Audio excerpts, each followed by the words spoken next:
The Monday, July 6th meeting of the Louisa County Board of Supervisors to order. Tommy, got a motion? Oh, yeah, where's it at? Oh, yeah. I gotta find it. That's good, Tommy. You got a motion? Yeah, I got one. No, that ain't it. Here. Here. I don't see it. Mr. Barlow's unprepared. Let the record reflect his unpreparedness with his car alarm going off and whatnot. Throwing him off. Put that in the record, sir. Go ahead and talk to the repo guy. He dished off. Don't Now, you wouldn't be talking to him, he'd be gone. unhook it, drop it back down. He'd be gone. You wouldn't be talking Mr. to him. Barlow, I move that we convene in closed session pursuant to the following subsections of Virginia Code, Section 2.2, 3711. One, in accordance with Section 2.2, 3711A3, discussion or consideration of the acquisition of real property for a public purpose, where discussion in an open meeting would adversely affect the bargaining position or negotiating strategy of the public body. And two, in accordance with Section 2.2, 3711A8, consultation with legal counsel employed or retained by a public body regarding specific legal matters requiring the provision of legal advice by such counsel. Second. been properly moved and second. We go into closed session. Any discussion? All those in favor signify by saying aye. Aye. Any opposed? Motion passes. We're in closed session.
Go back into open session.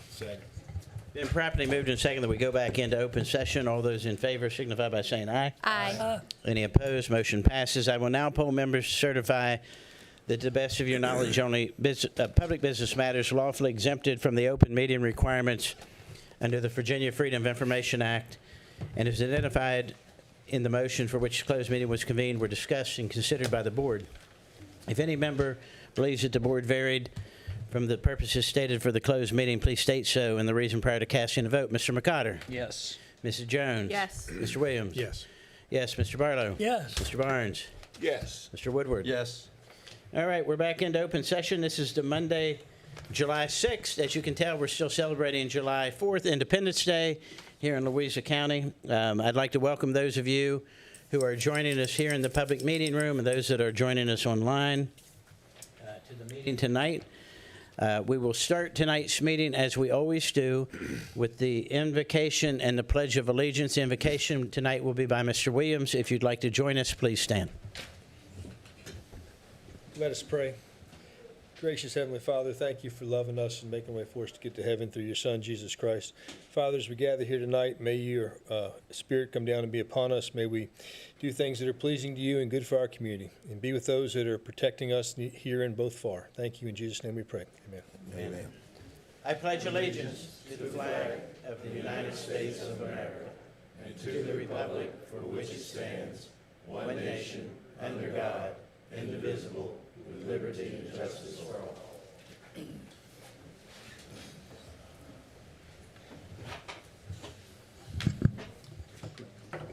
First item of business is the adoption of the agenda. Mr. Williams? Mr. Chairman, I'd like to strike number 5 from the new business action items, sir. All right, we'll strike item number 5 under new business action items. Are there any other changes to the agenda? So move. Second. Been properly moved and seconded that we approve the adopted agenda. All those in favor signify by saying aye. Aye. Any opposed? Motion passes unanimously. Next is the approval of the minutes. So move. Second. Been properly moved and seconded. We approve the minutes. Any discussion? All those in favor signify by saying aye. Aye. Any opposed? Motion passes unanimously. Next is the approval of the bills. So move. Second. Been properly moved and seconded that we approve the bills. Any discussion? All those in favor signify by saying aye. Aye. Any opposed? Motion passes unanimously. Next is the approval of the consent agenda. So move. Second. Been properly moved and seconded that we approve the consent agenda. Any discussion? All those in favor signify by saying aye. Aye. Any opposed? Motion passes unanimously. We do have 2 recognitions tonight.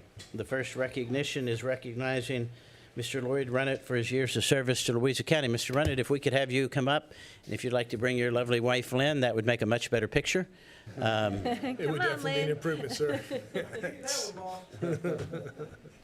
Come right up here, and we will recognize you, sir.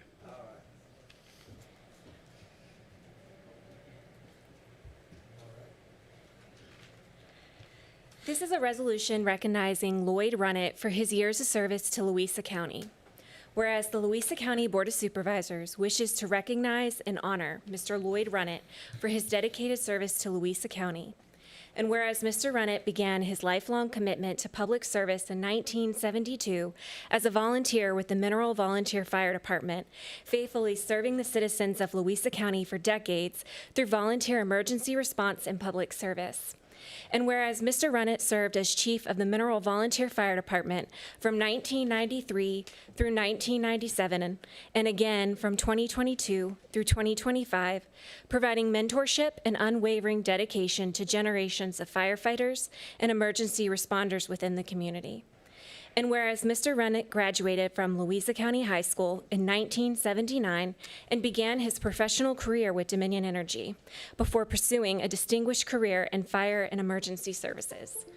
And whereas in 1984, Mr. Runnett joined the Richmond Bureau of Fire, serving for 3 years before continuing his fire service career with the Henrico Division of Fire, where he faithfully served for approximately 23 years until his retirement, dedicating nearly 3 decades of professional service to protecting the citizens of Central Virginia. And whereas following retirement from professional fire service, Mr. Runnett answered another call to public service by accepting the role of Executive Director of the Louisa County Resource Council in 2015, where he continued serving the citizens of Louisa County with compassion, leadership, and a servant's heart, becoming a trusted and familiar presence within the community.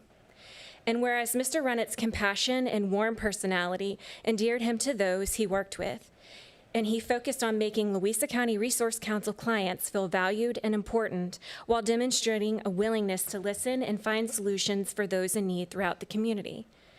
And whereas under his leadership, the number of families served through the community cupboard nearly doubled, more than 1,800 families with new programs such as the Community Closet, Children's Feeding Program, Wheels for Work, and Dental Assistant Program were established to better serve those in need.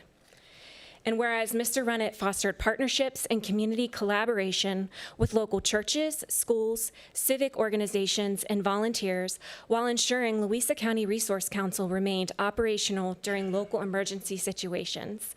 And whereas following the 2011 Louisa earthquake, Mr. Runnett organized the Louisa Cares Initiative in partnership with the Fluvanna Louisa Housing Foundation, helping raise funds and coordinate support for vulnerable families impacted by the disaster and demonstrating exceptional leadership and compassion during one of the county's most difficult times.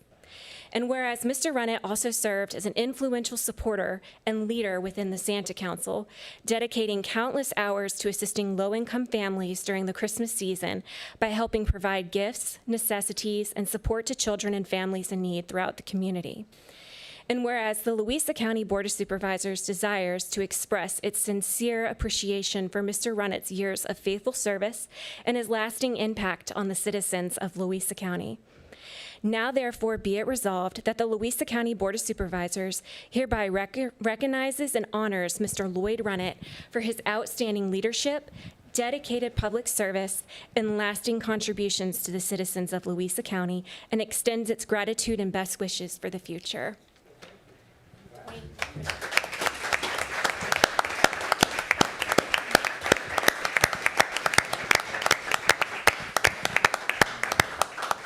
Well, Lloyd, on behalf of the board, I just want to say you have a heart for service. You have lived that your entire life here in Louisa County.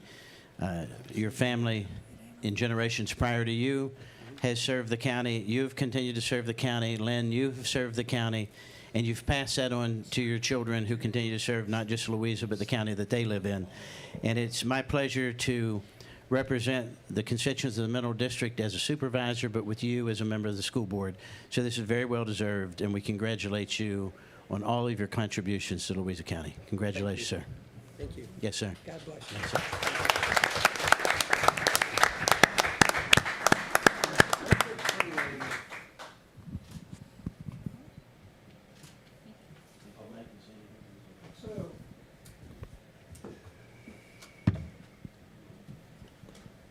Well, first of all, thank you, because it's a partnership, and I loved working with all of y'all. But you know, we all serve a powerful God, and He is the reason that I do what I do. It says that, you know, you do it with love, and you do it in honor and glory to Him. And that's really what is my motivation. What my why is to serve Him in a way that honors and glorifies Him. And the things about kindness and respect and perseverance, those are all things that we know from fruits of the Spirit. And they come from really having that instilled in you. And our community is very special, very, very special. It's an honor to serve. Thank you all. And I want to thank everybody at the Resource Council particularly. We had such a wonderful team. And certainly they're going to continue to do the mission. And you guys will see me around. I got something else planned. Oh, yeah. Thank you, Mr. Right, Runnett. thank you. Thank you very much.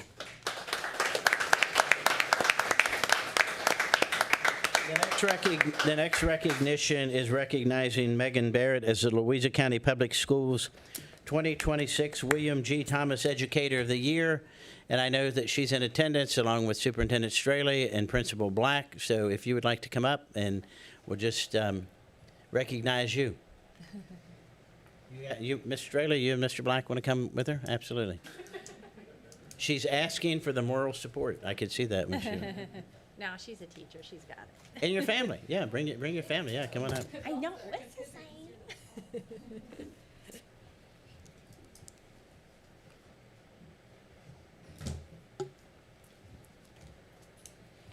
This is a resolution recognizing Megan Barrett as the Louisa County Public Schools 2026 William G. Thomas Educator of the Year.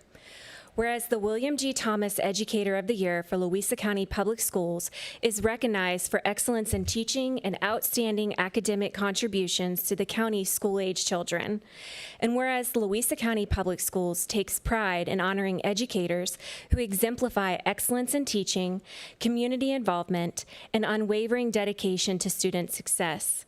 And whereas Miss Megan Barrett, fourth grade teacher at Trevilians Elementary School, has been named the 2026 William G. Thomas Educator of the Year by Louisa County Public Schools in recognition of her outstanding service and excellence in education. And whereas Miss Barrett has faithfully served Louisa County Public Schools for 18 years, demonstrating exceptional dedication to her students, school, and community. And whereas Miss Barrett is a two-time Educator of the Year recipient, having earned this distinction in both 2021 and 2026, reflecting her continued commitment to educational excellence and student success. And whereas Miss Barrett is widely recognized for creating engaging and memorable learning experiences for her students through imaginative classroom transformations. And whereas Miss Barrett has shared that teaching brings her joy, purpose, and fulfillment every single day, a passion that is evident through the positive impact she has made on countless students through her career.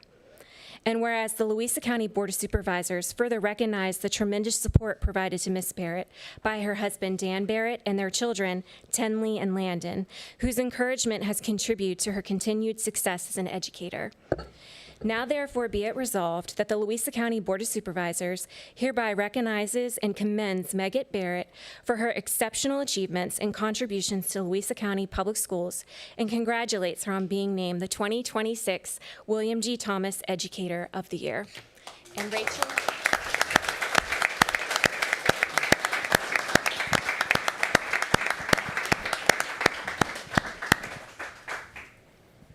So I'm honored to be the one to present this to you tonight. Gosh, I always get emotional when I do these because they're so deserving, and you are so deserving, and what you do and what you bring to Trevilians every single day of the school year and what you bring to your students is amazing. And thank you for being a leader in this community and being a teacher and being part of the LCPS family. Thank you so much.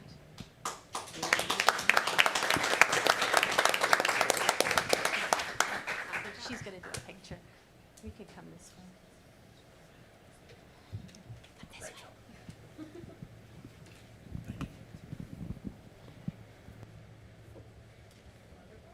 Can't be seen. You can't see the camera, they can't see you. Congratulations. If you'd like to say anything, Megan, feel free. You don't have to, but if you'd like to take the opportunity, you certainly can. Everyone for this opportunity. Thank you all for recognizing me, and just for teachers everywhere. This makes you feel so special, and I just hope that everybody can feel this kind of joy for what they do and to be recognized for it, because it brings joy every day. And I love what I do, and I can't wait to continue on in fourth grade or wherever I'm at, and just try and make a difference every day for the kids. So thank you. I really appreciate it. Thank you. Congratulations.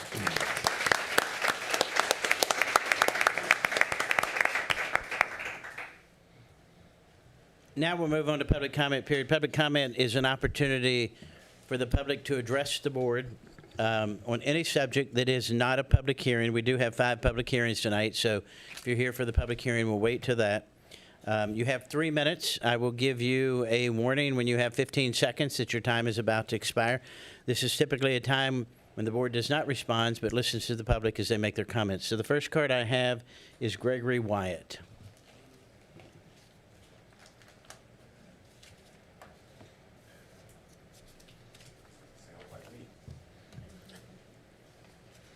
And I didn't say this. And I apologize, Mr. Wyatt. Just give your name and your voting district. I will. I actually am not a resident of Louisa, but I consider myself to be one because I've been a lifelong member at Mount Olivet Baptist Church, and that's in the Jackson district.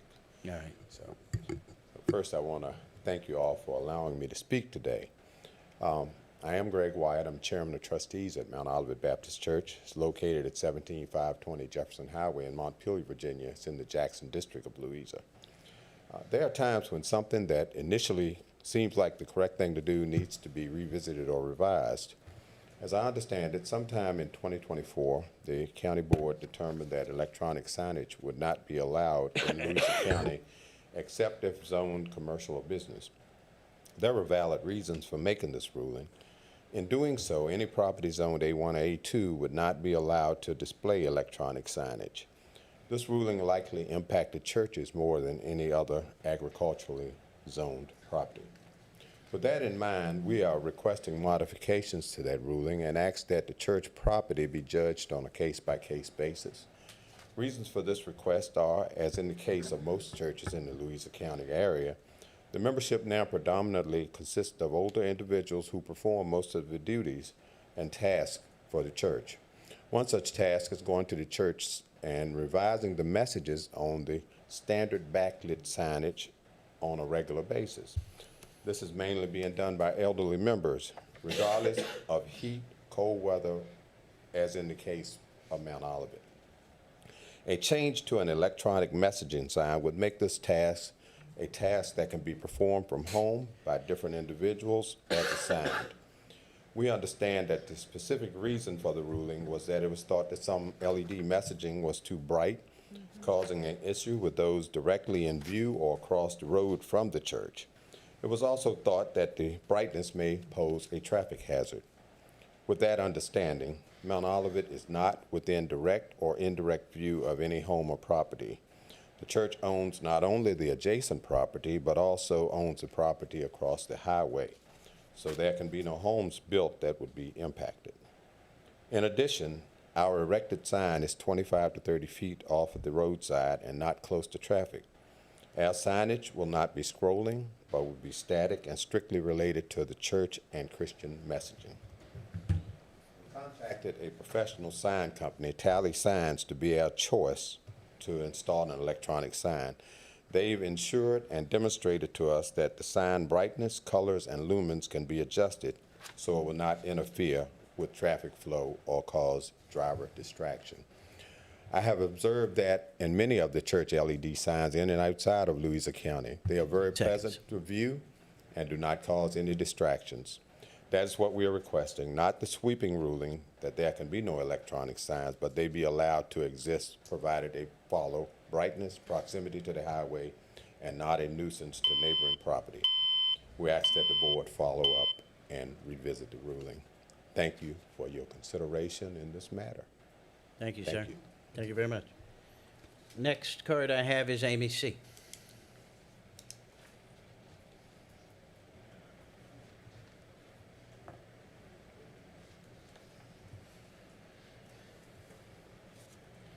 Good evening, Chairman and members of the board. I'm Amy C., Louisa District. I want to begin by thanking you for the actions that you took in the response to concerns raised by citizens regarding the proposed Valley Link project. I especially appreciate your letters to PJM and Valley Link. Your willingness to ask important questions and advocate on behalf of Louisa County is appreciated. I also appreciate your commitment to organizing a second summit with the other impacted counties, bringing local leaders together to discuss shared concerns and identifying meaningful action steps gives communities a stronger voice. I would also like to thank everyone who attended the Valley Link open houses. Taking the time to show up, ask questions, and stay engaged is important as we continue to learn more about this project and its potential impacts on our communities. I would also want to thank many citizens who volunteered countless hours researching this project, attending meetings, speaking with neighbors, and helping educate our community. This has truly been a grassroots effort driven by people who deeply care for our community. One example of that grassroots effort is our Red Ribbon campaign that was started here in Louisa County. You will probably notice some of those red ribbons as you drive around, and that has also gone into other counties that are impacted across this corridor. It's been actually encouraging to see neighbors and communities standing together. I would also like to invite each of you to attend a community meeting that we are hosting on July 28th, which is a Tuesday, at Moss Knuckles Elementary School at 6 o'clock. We truly would appreciate if you would join us. That would actually be an honor. Thank you again for your leadership, for listening to your constituents, and for your continued efforts on behalf of the citizens of Louisa County. And if you do follow me on social media, every video I end by saying, remember, together we will block Valley Link. Thank you. Thank you, ma'am. That's all the cards I got. All right, I don't have any more cards. Is there anyone else that would wish to address the board on something that is not a public hearing? Dan said he wanted to speak. Mr. Lyles?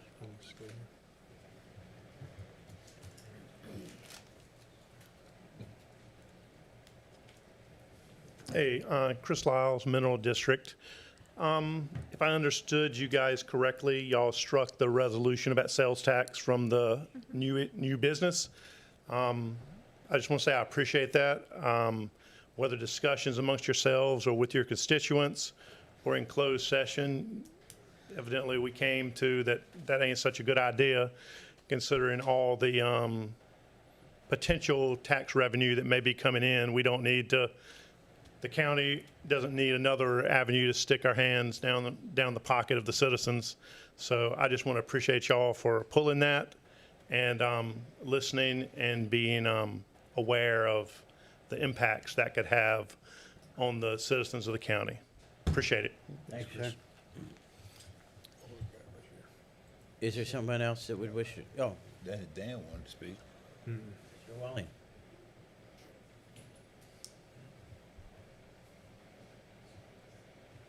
You know, we only see each other once or twice a month, but we talk almost weekly. Before you start the clock, I want to make sure I'm making my comments at the appropriate time. I don't see the requirement for cup for churches who keep people in there. Public hearing number 5. Number 5, because Yes, it's sir. not on the agenda I got, so I'll. It is. It just it references the code section. Gotcha. Okay, so I'll wait. And we'll work on that. That could probably have been a little bit more transparent. We're going to work on that. You're the second person to bring that up to me today. Okay, so Thank you. I'll just hold my fire for a while. Perfect. Thank you, sir. Is there anyone else that would wish to address the board? All right. Seeing none, I'm going to close public hearing, and we'll move on to our action items. The first one under new business is a resolution authorizing the General Services Department to proceed with fiscal year 2027 capital improvements projects. Mr. Kuhn. Yes, sir. Chairman, members of the board, on packet page 46 and 47, you will see a total of 15 capital projects. These were identified during the FY27 CIP, funded through the adopted budget. Tonight's actions will authorize staff to move forward with implementation as well as procurement requirements. And authorizing these projects will help avoid delays and keep the projects on schedule. And I stand ready to answer any questions. So moved. And second, that we approve this resolution. Any further discussion? All those in favor signify by saying aye. Aye. Any opposed? Motion passes unanimously. You know, just real quickly, in case you don't have the packet, I'm going to read these to you. It's a replacement of county vehicles, solid waste compactors, solid waste equipment replacement, administrative parking lot repairs, LED lighting replacements in various buildings, HVAC replacements, animal shelter building addition, $2 million. That's been in front of the public for a long time. That project will now get started. General services, ground maintenance shop, impoundment lots, storage buildings, refuge site, internet access and cameras, refuge site, replace existing buildings, grounds and maintenance equipment, refuge sites, paving and resealing, a 60-foot articulating boom lift, and Henson building improvements in the town of Louisa. So that's what we just did. Next will be a resolution approving the Parks and Recreation rules, facility fee schedule, synthetic turf fields, and Parks and Recreation facility and field rental contract. Mr. Kuhn. Thank you. So on packet page 48, you will see the resolution, and you will see my memo starting on packet page 50, which is, like we mentioned, the rules. Unfortunately, I do apologize anyone that's looking online. I think I gave you all the copy that is the size of what the signs intend to be at the turf field, so they're relatively large. But we have it regarding equipment, prohibited items, and prohibited activities. And then the facility rentals is what you all saw a couple months ago, as well as we took into consideration Supervisor Woodward's addition of the insurance for both items, the rental of $1 million and $2 million aggregate. So that is now accounted for in both locations. One item that I do have for update, if you all look at the current facility use contract that I gave you all today, it's available on the county website. We do have two use types that provide discounts. So the community-based, which is Louisa County-based group that meets two of the following criteria. It's for youth and or senior. It's free and open to the public and recreation, or it's a 501c3. They would get a 50% discount, excluding pavilion rentals. And then we also have the Louisa County Pride, which is Louisa County Public Schools and county employees could get a reduction as well. So I know that is something that we intended to move forward, and there has been some requests that we include this in that document, and we'd be happy to do so if you all would choose. I stand ready to answer any questions. I have a question, Mr. Kuhn. Do we require, I understand the need and agree with the need for liability insurance when we rent a field and all that sort of thing. If somebody rents the meeting space at the Betty Queen Center, are they required to have liability insurance? They're not required, but it would be recommended, depending on the size of the event. But it is not a requirement. As of right now, no, sir. No, actually, I think it's a good thing that it's probably not, just renting a room versus, field, you can get hurt, things can happen. But what about a pavilion? We do not require insurance for that. Okay. Yeah. Ms. Jones? I'm looking at, let's see what page this number is, this 52. This page here. And the prohibited items, I see no tobacco products. I don't see, and I know we're on school property, so it's not allowed, but I don't see specifically like no alcohol. Unless I'm overlooking it. I looked at it the other day too, and I didn't see it, and You talking about the one, the green with the fingers on it, Rachel? It's tobacco products is under prohibited items, about midway through. but I don't see alcohol. Oh, alcohol, I'm sorry. Yeah. We can add that. I think just to be, no, I mean, just so we're covering all our bases, no tobacco and alcohol products. It's kind of a given, but sometimes if you don't spell it out. Any other questions? Yes, sir. Ms. Barno? When we started all of this and the committees were getting together, we were talking about a fee of $30, and that if it was a 501c3, that dropped to $15. I've read through this packet, and is there any,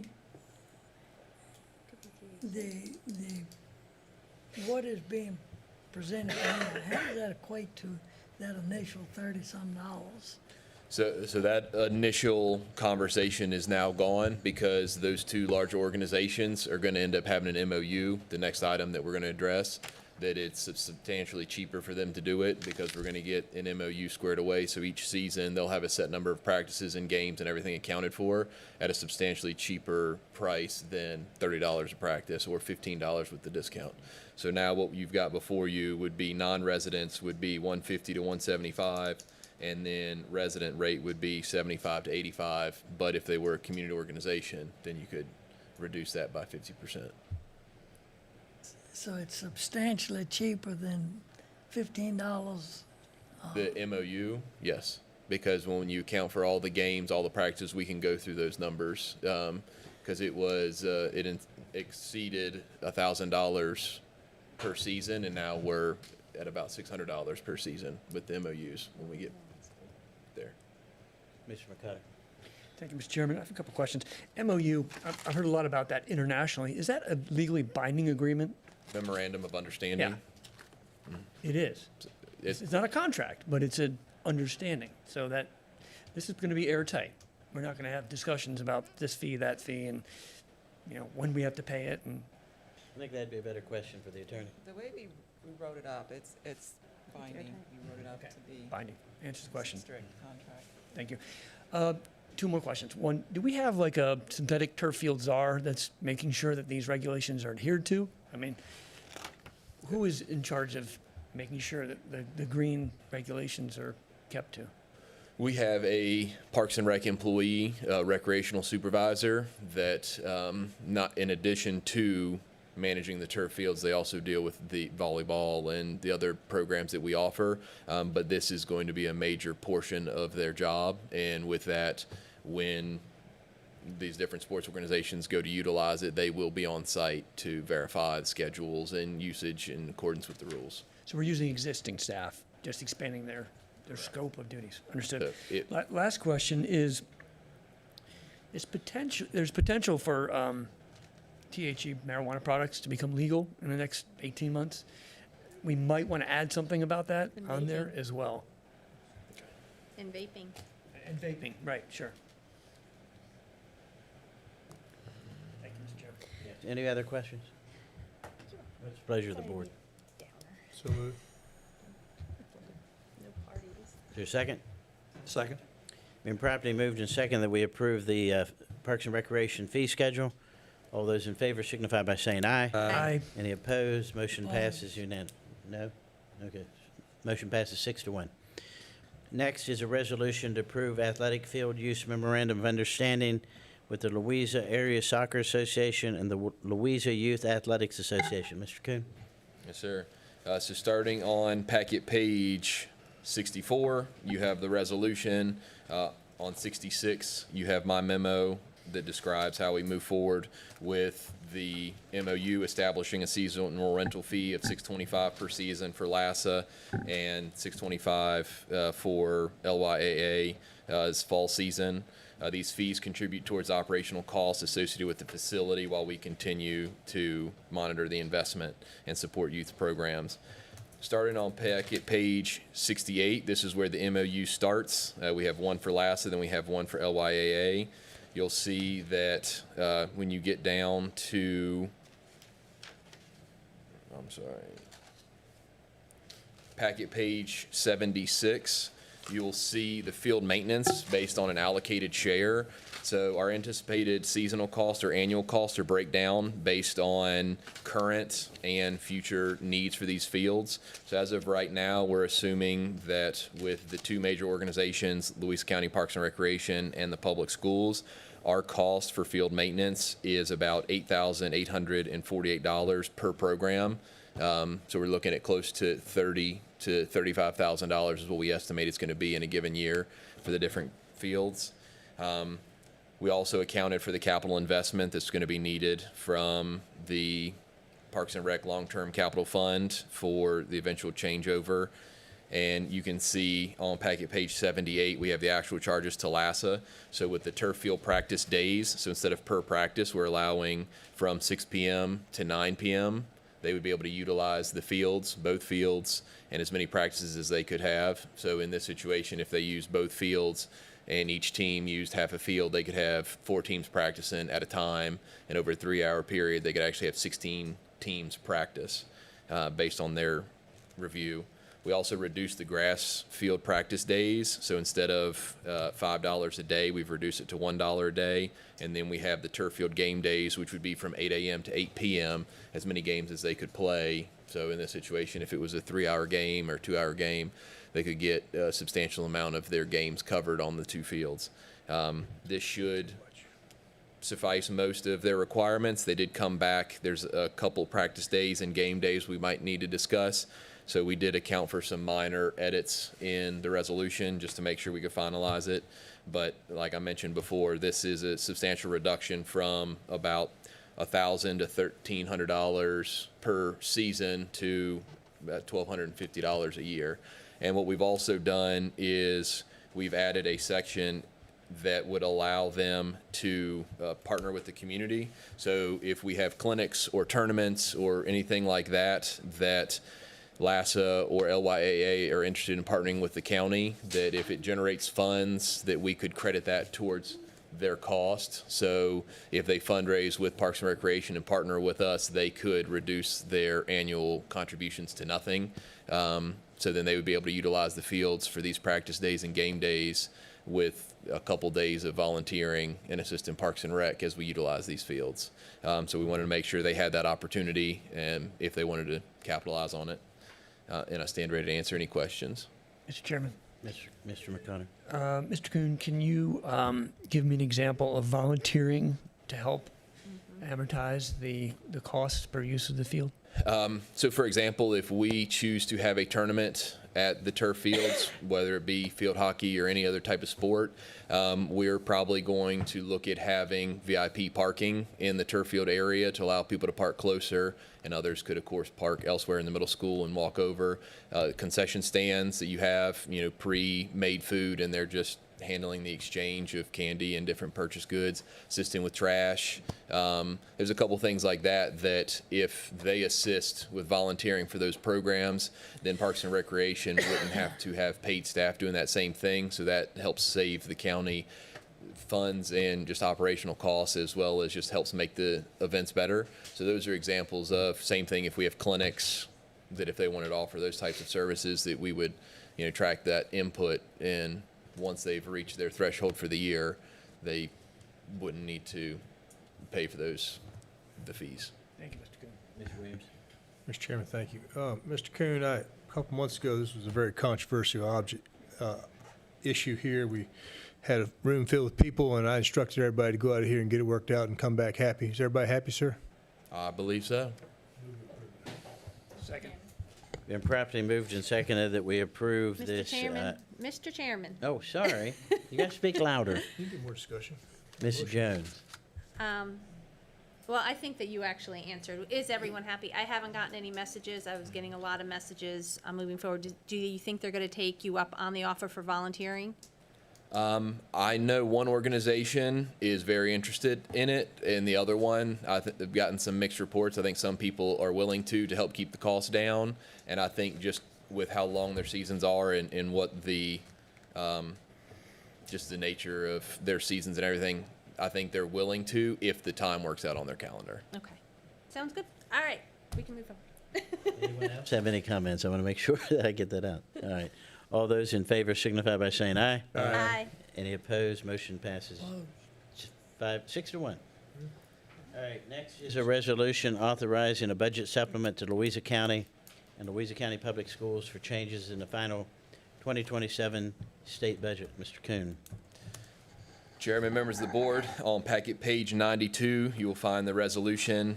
This comes after the state has adopted their budget with some changes.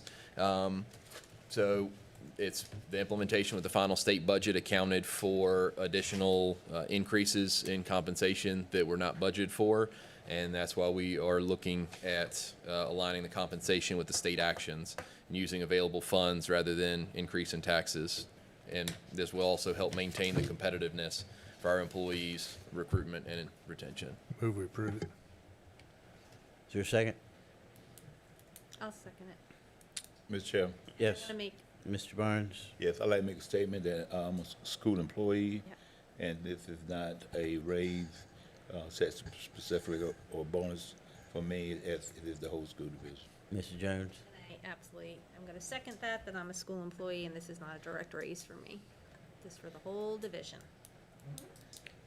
Any other comments? All those in favor signify by saying aye. Aye. Any opposed? Motion passes unanimously. Next, we move on to supervisor comments. Do we have any supervisor comments? I do, Mr. Chairman. Yeah, Mr. Williams. So the Mount Olivet Church is in my district, and I got a call from Mr. Wyatt last week, and he was talking about these signs, and I think the sign ordinance emanated actually from my district. Fork Baptist Church was nice enough to put up a electronic sign, and they're nice enough to use the background color of white and blue, which radiates about a half a mile. That's pretty accurate too, and creates what's the traffic hazard. So I brought this up, and I'm just going to bring it up for consideration here. Did we make a mistake? I don't know the answer to that question, but I'm always willing to consider it. You know, I think the problem is not the words on the sign. The problem is the backlit color. You go by, it's about 5 of these signs probably on churches in the county right now before we put this ordinance in. 3 of them are on, 4 of them on 33. 1, 2, 3. Yeah, 3 of them on 4. We got Fork, we got Apple, we got Life Point Church, Philippi, and Gilboa. If you come by Gilboa's at certain times, they have a black back color and just the wording in a white color. It's really not obtrusive. In contrast to that, when you go by Forks at any given time, it's backlit in blue and backlit in white, and it's offensive still. So I know times change, and we don't live in the 1800s anymore. We don't live in the 1900s anymore. We live in the 20th century, 21st century. And is this something of the future? Did we make a mistake? I don't know the answer to that question. I just wanted to consider it. Did we swing too far? I don't know. I'm not advocating one way or another. I think it's just a question we should ask ourselves and get some consideration for, and always be willing to check ourselves and deciding where we're right and what we did. So that's all I have to say about tonight. I'm not willing to do anything more. Thank you. Mr. Chair. Mr. Barnes. I'm sure we're going to talk about that topic later on, so I'll save my comments for when we have that. Just real quick, I would like to see the board think about, I know we don't have another meeting this month, to having a retreat. And when I say retreat, I don't mean out of the county. I mean in the county. Just get away and put some topics up to bring in our departments. Because right now, we're at a quagmire. When I say that is, the county's growing, we're getting industry, and just have some dialogue among ourselves as to what the vision and where we want to go. And it don't have to be an all-day thing, but we've done this in the past where the board has met and had topics up and brought some staff in and to discuss some things. So I'd like for the board to consider just having a one-day retreat and go over some items for discussion that we can all start planning on how we want to move forward on. Secondly, I think the time has come for the board, and I apologize beforehand because I haven't mentioned this to the Parks and Rec Committee yet, but for us to look at having a county park somewhere. I just was with family members who rented a shelter, and there was nothing fancy in a park, and they had a family get together at the park. I don't know if some of you all have been to Dodden Tower, Charlottesville, and I'd like for us to look at that. I found out today that there are some grants through the Department of Historic Conservation up to $2.5 million for park development. And so we don't have a park, a big park to say in Louisa, where people can go, where families can go, have picnics or whatever. And I just want the board to, maybe something that we can kick around if we have a retreat. Thank you. Mr. Woodward. Thank you, Mr. Chairman. A couple of things. The gentleman that spoke to us from Mount Olivet Church, I think he brought up a very good subject that I believe we need to go back and readdress the sign thing in the agriculturally zoned areas for churches. So I would expect us to maybe do that in the near future. I wanted to take the time tonight during my talk time to talk a little bit about Valley Link and specifically about the Trevilian Station battlefield land that's going to be affected by the Valley Link project's western route, potentially. So first I'd like to recognize Mrs. Helene Purcell, because I'm sure that one of the times that she's come and spoken to us in her research, she had found that that battlefield reaches far from the actual Trevilian's area, and you know those lands need to be protected as well. So Trevilian Station Battlefield Foundation folks have written a letter to Valley Link, Dominion Energy, PJM Interconnection LLC, and I'd like to read that letter now. It's dated 1 July of 26. Dear Sir or Madam, having been made aware of your new maps through Louisa County, we wish to protest the Route 1 locations. The battlefield of Trevilian Station, fought June 11th through 12th, 1864, was the largest all-cavalry battle of the war between the states' Civil War.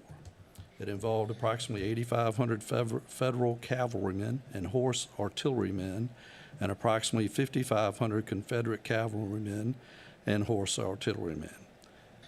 It is also known by other names, the largest all-cavalry battle ever fought in the Western Hemisphere, and is sarcastically called Custer's first last stand. General Custer was there. Your route, while avoiding the battlefield under easement, some 2,700 acres, does not in any way mean that Valley Link has avoided the largest, most important, and valuable historic site in Louisa County. Nor does it mean that you are avoiding potential additions to future holdings of the Trevilian Station Battlefield Foundation, Inc., either through purchase or easement that would be held by the Virginia Department of Historic Resources or the Virginia Outdoor Foundation. The battlefield encompasses some 7,000 acres. On the night of June 10th and morning of June 11th, 1864, the approximately 8,500 Federals were camped in every direction around the intersections of what is now called Oakland Road and Ellisville Drive, Route 613 and 669 respectively. These roads on maps that day show the Fredericksburg Stage Road and Marquise Road. A vast army under General Philip Sheridan could not be camped in one spot, as 8,500 horses needed feed and water for the animals. Thus, every farm and stream in the area held campsites of companies, regiments, brigades, and divisions of the Army of the Potomac.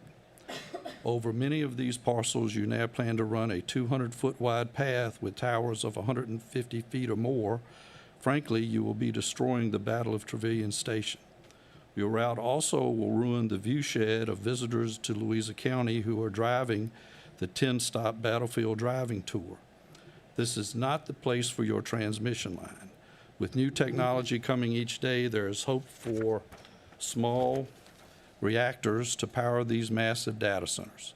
There is no need to destroy properties in the area around Trevilians and the aforementioned roads that are eligible for historic easements and inclusion in the National and Virginia Register of Historic Sites. If Valley Link does its due diligence, a federal study will be required, and this will prove the historical and cultural significance of the area Valley Link, Dominion Energy, and PJM are about to destroy. If TSBF may be of assistance to you in this matter, please make contact with us. Sincerely, Gerald W. Harlow, President, Trevilian Station Battlefield Foundation, Inc. So, thank you, Mr. Chairman. Thanks, sir. Mr. Jones. Yeah, I'm gonna just, I was, last week, I've written with a group of friends and rode at the battlefield, Trevilian's battlefield. And it is one of the only equestrian open to the public areas that we have in our community, and Parks and Rec do lease it from Memorial Day to Labor Day, so anyone can go ride. I had a phenomenal time. You can stop, you can walk your dog there too if you want. You can stop along the beautifully well-maintained trails. They do a phenomenal job maintaining that property. and they have markers and you can read the history. And it was it was one of my favorite places to ride, other than historic Green Springs. I love to ride there too. Those aren't always open to the public. They're not open to the public. So it's a special place. We saw as we came out of the trails, a youth equestrian group was going in. They were taking all their little campers on ponies through the trails. So it's an important place. It's very well used by the equestrians in Louisa County and surrounding, from regular trail riders to some more show people too. So it's a special place, and it's a lot bigger than just what the trails are. That letter is very true. I just want to thank the town of Louisa, and I know we had many events going on this weekend for the 4th of July throughout the county. Lake Anna fireworks. I had fun watching the live narration of the fireworks at Lake Anna by the Sheriff's Department on home, but the fireworks in town and the events and festivals and the train and just all the different activities. And Southern Revere Friday night, they had fireworks there. We had so many options so thank you to everyone involved in it. But I would be remiss if I didn't give a shout out to our phenomenal EMS in this county, because they rock and rolled the entire weekend. If anyone happened to have a scanner and was listening, and I have somebody who is involved in the emergency side of things in the county, it was a very busy weekend. They worked through the weekend, from our volunteers to our paid staff to our sheriff's department, our fire rescue. They worked really hard, so thank you to them for taking care of our community and being there to answer the call when they were needed. They do a phenomenal job. Even our 911 communications officers who take those first calls, they are the true first responders. They will answer that call for us.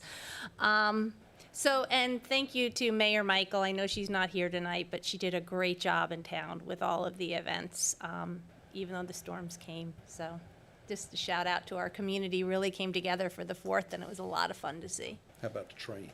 Oh, the train. My husband and I rode the train. I know many of you did. I saw so many community members and students and kids on the train. It was such a fun trip. We rode it right after the storm, so we ran into a little bit of hiccups and we were on the train a little longer.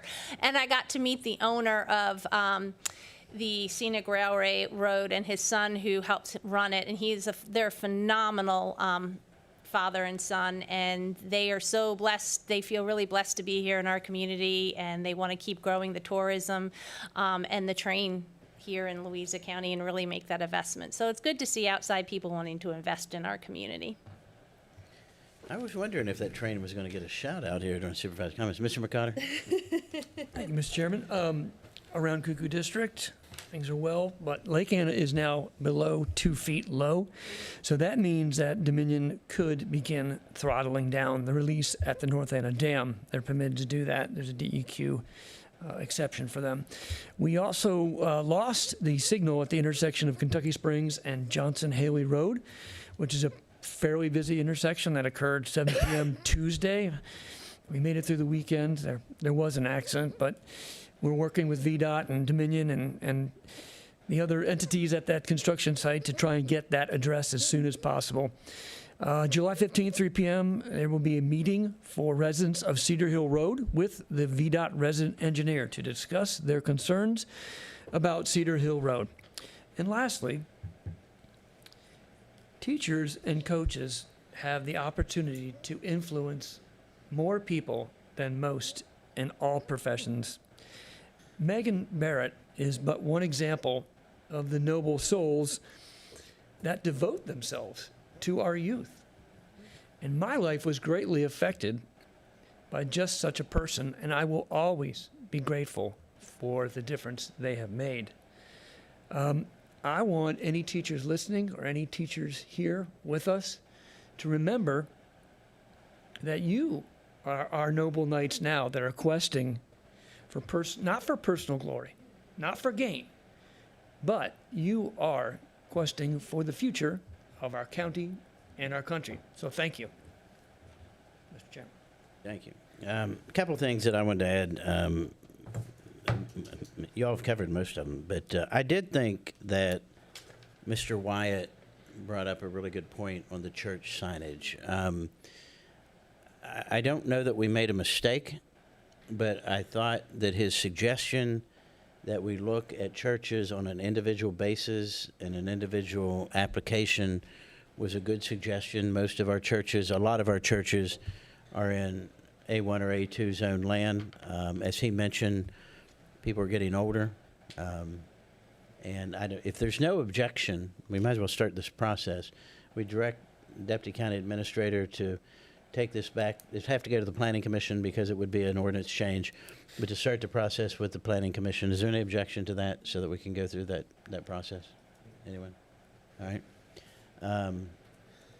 Two, I did want to point out, and Ms. Jones reminded me of it, you know, we started several years ago when we have a holiday, usually putting something right here in front of where I sit. And I was in the building last week, and I sat upstairs in the administration office to Eleni Rackley and to Mrs. Stanley. Well, guys, don't forget to do something for Independence Day.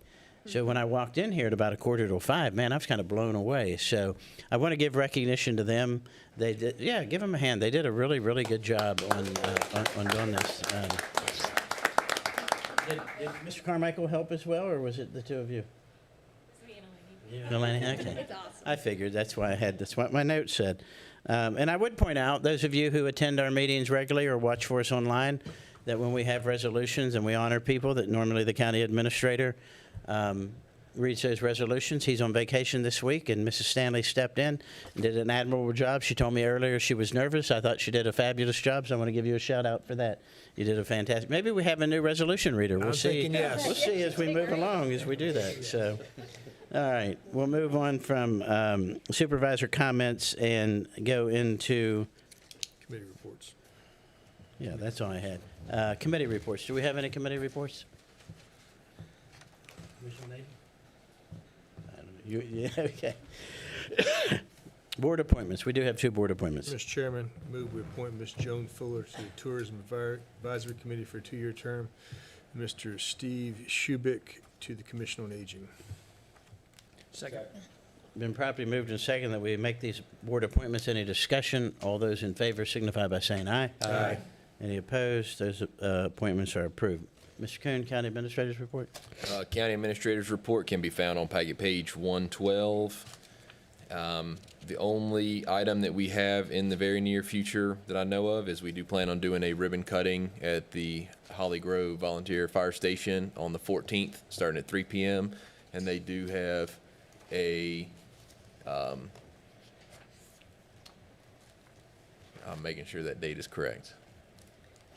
I think Holly Mr. Grove Barlow is Fire making Station rep. sure too. Mr. Chairman, Yes, sir. Well, also too, Mr. Combs, just think about a lot of people haven't seen the turf field, so we haven't done like a little something there. Yes, we will need to do something at the turf fields. Good idea. Is it, Cost you $20 an 14th hour. is Tuesday. It's on 12. okay, so Sunday. it'll be the 12th at 3 p.m. You like that? Okay. You notice I was silent. All right. And I stand ready to answer any questions. All right. Anyone have any questions, Mr. Coon? All right, we'll move on to our public hearings tonight. First is an ordinance amending Chapter 86 Land Development Regulations, proposed addition to the Cuckoo Agricultural and Forestry District. Mrs. Breakville. Well, you are also celebrating Independence Day. I like it. I love a good theme. Yeah, I like it.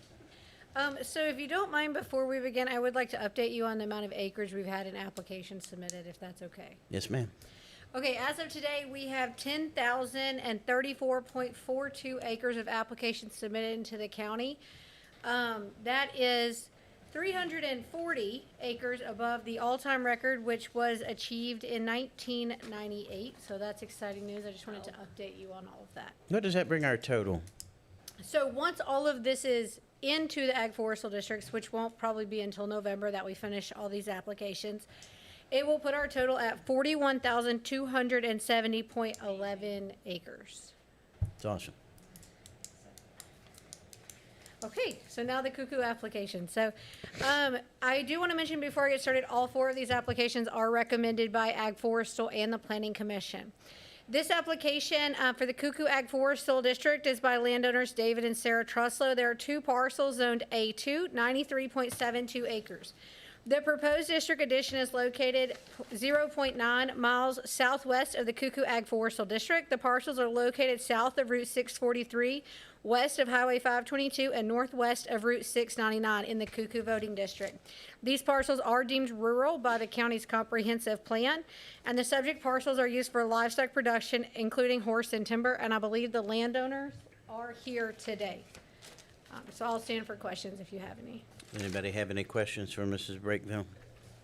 Thank you, ma'am. I'll open the public hearing. Is there anyone here that would wish to address the board on the Cuckoo Ag Enforceable District Edition? Yes, ma'am. Just give your name and your voting district, and we'll give you 3 minutes, and when you have 15 seconds, I'll give you a warning. Wonderful. And you're celebrating independence. I love it. Man, everybody, I like it. Proud to be an American. I like it. Supporting our mag and supporting our country. Well, there you go. Sarah Truslow, Scott Truslow. better known as Sally and Scott. Cuckoo District, proud member of Chris's team here. We are Heart to Heart Ranch. We we have ridden the trails, as aren't you they talked awesome? about. They are incredible. We have 30-plus horses we use for training as well as therapy. We have partnered with the high school and are working with county in a special needs program for our horses. We are proud to be ag, and we have also expanded our property, and we were working on some birding and cattle and goats. I don't remember what else we're doing, and trees. Trees. So anyway, now that I'm retired, I can do everything. Yeah, right. But anyway, any questions for what we're doing? We're happy to be here. And thank you, ma'am. Does anybody have any questions for the applicant? No. Thank you very much. Yeah, you're welcome. Is there anyone else that would wish to address the board? All right, seeing none, I'll close the public hearing, bring it back to the board. Mr. McCotter? Motion to approve. Second. Second. Been properly moved and seconded that we approve this ordinance amending the Ag Enforceable District in Cuckoo. Any discussion? All those in favor signify by saying aye. Aye. Any opposed? Motion passes. Next is an ordinance amending Chapter 86 Land Development Regulations, proposed addition to the Green Springs Agriculture and Forestal District. Ms. Breakbill. Yes, sir. So again, this is the Green Springs Agricultural and Forestal District. The landowners are Karen Hulbach and Joseph Rodricks. It's 3 parcels, 85.098 acres, zoned A2. The proposed district addition adjoins an existing qualifying portion of the Green Springs Ag Forestal District. The parcels are located east of Route 613, west of Route 649, and north of Route 637 in the Patrick Henry voting district. This area of the county is deemed rural in the comprehensive plan, and the uses are timber, pasture, and sheep production. And I believe the landowners are here today, and they're excited about preservation. Any I'll questions? stand for questions. Any questions? Thank you, ma'am. All right, I'll open the public hearing. Is there anyone here that would wish to address the board on this addition to the Green Springs Ag and Forestal District? And you said this is Patrick Henry District, ma'am? She did. All right, I'll close the public hearing, come back to the board. Mr. Barnes? So move. Second. Moved and second that we approve this amendment to the Green Springs Agriculture and Forestry District. All those in favor signify by saying aye. Aye. Any opposed? Motion passes unanimously. Next is an ordinance amending Chapter 86 Land Development Regulations, proposed addition to the Ellisville Agriculture and Forestry District. Ms. Breakville. So the landowners for this addition is Renee Gutierrez. There are 2 parcels, zoned A2, 57.97 acres. The proposed addition adjoins the existing Ellisville Ag Forestal District. The parcels are located east of Route 628 and west of Route 625 in the Mineral Voting District. The area is deemed rural in the comprehensive plan, and the use is timber. This individual is excited to be part of this program and looking forward to preservation in Louisa. Any questions for Ms. Breakville? All right, before I open the public hearing, I'll make a note that this is the district that I represent, but as the chair, I cannot make a motion, but I am in total support of this, and I'll have someone make the motion for me. Is there anyone here that would wish to address the board on this addition to the Ellisville Ag and Forestal District? All right, seeing none, I'll close the public hearing. So moved. Second. Properly moved and second that we amend the Ellisville Ag and Forestal District. All those in favor signify by saying aye. Aye. Any opposed? Motion passes unanimously. Next is an ordinance amending Chapter 86, Land Development Regulations, proposed addition to the Gold Mine Creek Agricultural and Forestry District. Ms. Brigman. Yes, sir. So this application, are landowners Matthew, Craig, and Jason and Anna Anderson. It's 4 parcels zoned A1 and A2. It's 284 acres. The proposed addition consists of 3 separate sets of parcels. The first set of parcels is located 1.36 miles from a qualifying portion of the Gold Mine Creek Agricultural and Forestal District, north of Hiding Place Road, south of Route 620, and west of Route 669 in the Louisa voting district. The second set of parcels adjoins a qualifying portion of the Gold Mine Creek Ag Forestal District and is located east of Route 669, south of Route 613, and west of Route 628 in the Mineral Voting District. The final set of parcels adjoins a qualifying portion of the Gold Mine Creek Ag Forestal District and are located along Route 613, southeast of Route 628, and west of Route 687 in the Mineral Voting District. This area of the county is deemed rural in the comprehensive plan, and the subject parcels are used for crops, hay, timber, vegetables, and livestock production, including goats, pigs, chickens, and rabbits. Both sets of families are extremely excited about rural preservation in Louisa and participating in this program. I'll stand for questions at this time. Any questions for Ms. Breakville? Thank you, ma'am. I'll make the same comment since 2 of these parcels are in the Mineral District, 1 is in the Louisa District. Is there anyone here that would wish to address the board? All right, seeing none, I'll close the public hearing. Mr. So Woodward? moved. Been properly moved and seconded that we approve this ordinance amending the Gold Mine Creek Ag and Forestal District. All those in favor signify by saying aye. Aye. Any opposed? Motion passes unanimously. Next is an ordinance amending Chapter 86, Land Development Regulations, Article 1, General Provisions, Article 2, Zoning, Ordinance, and Maps, which this is the public hearing related to humanitarian shelters. And I did want to make comment before I let Mr. Kuhn talk about the specifics of this. This has been before the Planning Commission, and it's been percolating around for about 10 months or something like that, I think would probably be about right. And I wanted to address 2 things. I have 2 concerns when we look at this proposed ordinance change. The first concern that I have, and it's a concern based on, and I apologize to you all, I have somewhat of a summer cold, so I've been kind of hacking around up here, but the first concern I have is from a philosophy of limited government. And I really am concerned about government overreach and government stifling what I think as a Christian is the church's mandate, which is to take care of the poor, take care of people who are needy, take care of the least among us. And my pastor's here, I see him nodding his head. And I do worry about that. I do worry about that. The other concern I have, which is in my mind equally as important, is how do we make sure that the neighborhood, the community that a humanitarian shelter would be in has guardrails? How do the neighbors know when there is overnight stays at a church? How do we know when the people who would use that shelter, how do they get there? What time do they get there? When do they leave the next day? Where do they go when they leave? If they just go out in the parking lot and it's at a church that's out somewhere, we just heard somebody here talking about most of our churches are in A1 and A2 zonings. How's that transportation handled? I do wonder about vetting. How do we know that we don't have people who shouldn't be with young children in one of those shelters? I think that's important. I think that's important to wonder about. I think those are serious considerations. So as we go through this process, you know, and I'm only speaking for me, but those are the questions. How do we find that medium, that happy medium that does not impede the church's ability to complete its mission? Mm-hmm. And how do we make sure that the neighborhood and the community stays safe as I think we can certainly find a path forward here. So I just wanted to kind of put that out there. Mr. Kuhn? All right.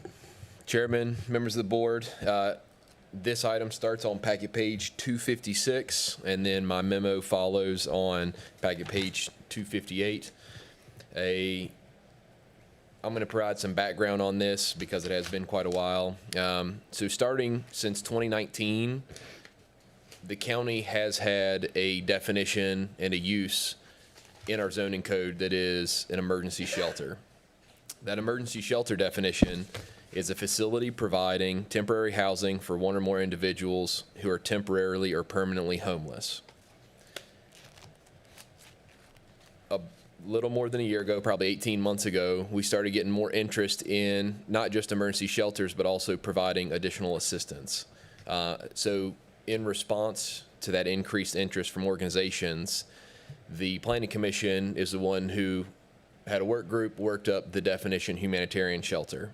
And that's what's before you today, which the definition is a facility that provides temporary shelter and basic services to individuals or families without requiring leases or occupancy agreements.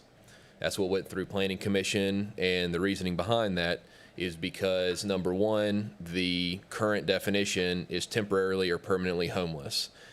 In this situation and what individuals have expressed, this may not be people that are homeless temporarily or permanently. It is during different events like the heat or the cold. They don't have adequate HVAC system or heating or anything like that, that they may need assistance. So with the change in definition, this would open it up more broadly to allow additional services to be rendered to more individuals. We also had the CUP requirement was silent. It just said it requires a CUP for emergency shelters and didn't provide any direction. There was no, this is information that you need in an application, this is why. It was just totally silent on that, which means that individuals could file the application, and if there wasn't enough information for Planning Commission or the board to move forward, then they've got to go through the red tape of dealing with the CUP. So the thought process was, let us lay it all out there. This is the information that we would like provided for a CUP application, and then this would be information that the Planning Commission as well as you all would have to make an informed decision. With that being said, at the end of the day, what we've done through Planning Commission, through some concerns that we've heard today before you, the one change from Planning Commission's recommendation to this definition, we also allowed or suggested an edit that religious assembly and nonprofits may operate a humanitarian shelter for the duration of a state or locally declared state of emergency without the benefit of a conditional use permit. The reason why that's important is that there may be certain churches or nonprofits that do not want to do this for long-term basis.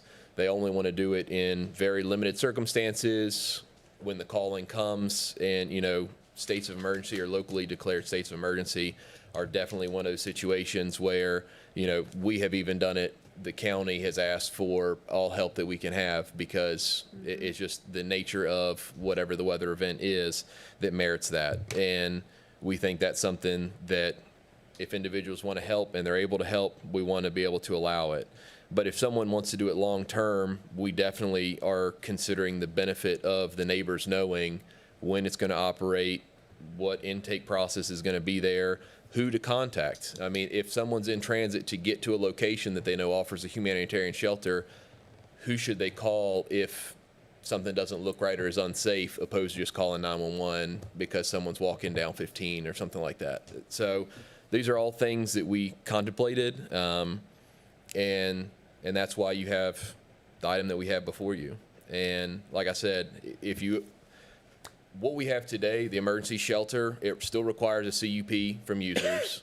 So what it could be adopted tonight would allow religious organizations and nonprofits operate without a CUP during state of emergency. It would increase what and who can be helped through the humanitarian services, and we also expanded the zoning districts that we would allow humanitarian shelters in. So in every sense in the word, we're actually expanding the opportunity to do this. And again, it would be a one-time CUP that organizations would have to obtain, and it would run with the property. They wouldn't have to do it every time, which I know is some concerns you all have heard. This is something that it is free for religious assemblies and nonprofits to apply for. It's free for the advertising. And the last CUP we had for a religious assembly, it took 74 days from the application being filed to the board approving it. So when we talk about the burden of doing these things, it may seem daunting, but with our community development staff, myself included, I think we would be able to make pretty quick work of these CUP rules and regulations as we move forward. We have had staff, internal and outside consultation, review it, especially with some of the letters and things that we've received about potential violations. We don't see any reason to not move forward. We're treating everyone equally. This is an opportunity that anyone would be able to utilize in any of the zoning districts. Like I said, I stand ready to answer any questions. Mr. Wade. Thank you. Mr. Coons, I just want to summarize a few things here, make sure I understand what you proposed here. So this is a process that is relatively simple, and there's some questions that need to be asked. It's made to make the community neighbors aware of what's happening and to put guardrails in place should this pass. Is that accurate? That is accurate. And understood that there's no cost to the church. It will take a little bit of time. Yeah. It's a one-time deal, and it's you don't have to come back and revisit as long as you live within the guardrails that get set up in the CUP. Is that right? Correct. Okay.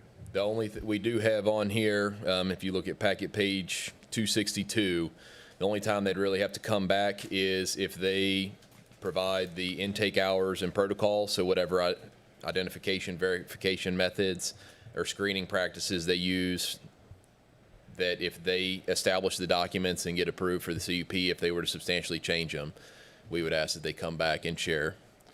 Thank you. So I am slightly conflicted and concerned because I think there's a difference for running a homeless shelter, and the power went out in the middle of a snowstorm, and we need to have a place for our neighbors to come and open some housing to them, or because it's 0 degrees or cold, or it's hot and there's no power for 2 days because of a major storm going on. So I almost feel like those are two different issues.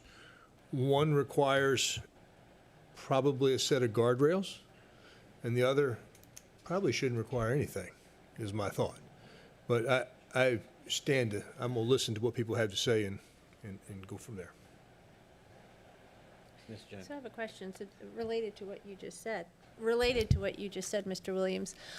Is there anything currently in the county that stops the church from opening its doors in the middle of a snowstorm for its parishioners? Because they have power, and the neighbors and the parishioners. There's nothing that stops that right now. You can open your doors for your parishioners, and everyone can sleep in the church or get a hot meal in the church. The areas that you end up running into concern is once you start staying overnight, then you start having building code, fire code, health department, Office of Drinking Water. There's a lot of other requirements that happen when you switch from an assembly usage, which normally churches are considered an assembly. So if they were to come early in the morning and stay till late at night, there are certain regulations, but once you cross over to the staying the night, then there's different thresholds. So some churches may have built to that standard and be no issue for them moving forward, but for others, they may not. And then you've got all the state requirements that same thing comes up with preschools or daycares or dealing with that with the Religiously state. exempt ones still have to meet the standards of the state for the health department and the Department of Social Services for the state. And they go through the local county services too they still have to have all of that. Yes. Mr. And Brown. fire code. In reading through this thing, one of the things that jumped out is the fact that if there is a state and what has been added or local emergency been declared. So if there is a cold spell, snow or heat, just like we're having, those things that do not require CUP that the churches can do as they've always done, open up for those type of things. So anytime that there is an emergency even declared at the local level, doesn't have to wait for the state anymore. But with this, at the local level, it's, I would say, open your doors as you always have been. It's not a CUP requirement, the way I'm understanding this. Is that correct? Correct. If the board and Chairman Adams declare a local state of emergency, the provision as it is now would allow it, churches or nonprofit organizations, to operate this without having to get a CUP. Mr. Chairman? Another question. So, while there's a wonderful group here, the Housing Coalition that I think we're going to hear from, and I think they do a good job and they have a vetting process, if we were to have no parameters, did not have the CUP process, any church that's not affiliated with their program, if there was nothing, could open up a homeless shelter or a humanitarian shelter without a CUP? Would they have to go through the Homeless Coalition? No. Yes. What are you saying? I'm sorry, so if we, Current, I think what she's saying is if you don't take any action on this tonight, any church can open up a homeless shelter. No, I'm not saying Is that that. what you're asking? What are No. you asking? Mm-mm. I'm saying if we were to move forward, if we didn't have anything in place, like some, I think, feel that we should not interfere. And the Housing Coalition is a wonderful group that is trying to make sure that those in our community have what they need when it's cold or hot and so forth. But this is for all churches. This is not just for churches that they're affiliated with. So any church that's not affiliated with the Housing Coalition could necessarily open up if we did not have a CUP in place. I don't think that's right, So, because I well- think you go back to the existing ordinance. we would go. Which, back to the which existing- says, that's my which question. only defines under emergency shelter, which defines 100% by a CUP. It's Is that accurate? 100% by CUP. It's in Period. less zoning That's what districts I'm as trying to get well. at. So So- where does that fall? If you don't make a change tonight, or make a change at all, Okay. it falls under emergency shelter, which is 100% CUP, And- and is And more, we is more don't restrictive have than You this. don't have exactly, it is more restrictive than Correct, this, and yes. there's no humanitarian shelter verbiage in that. No, because Right. if the adoption today would remove the emergency shelter and replace it with the humanitarian shelter.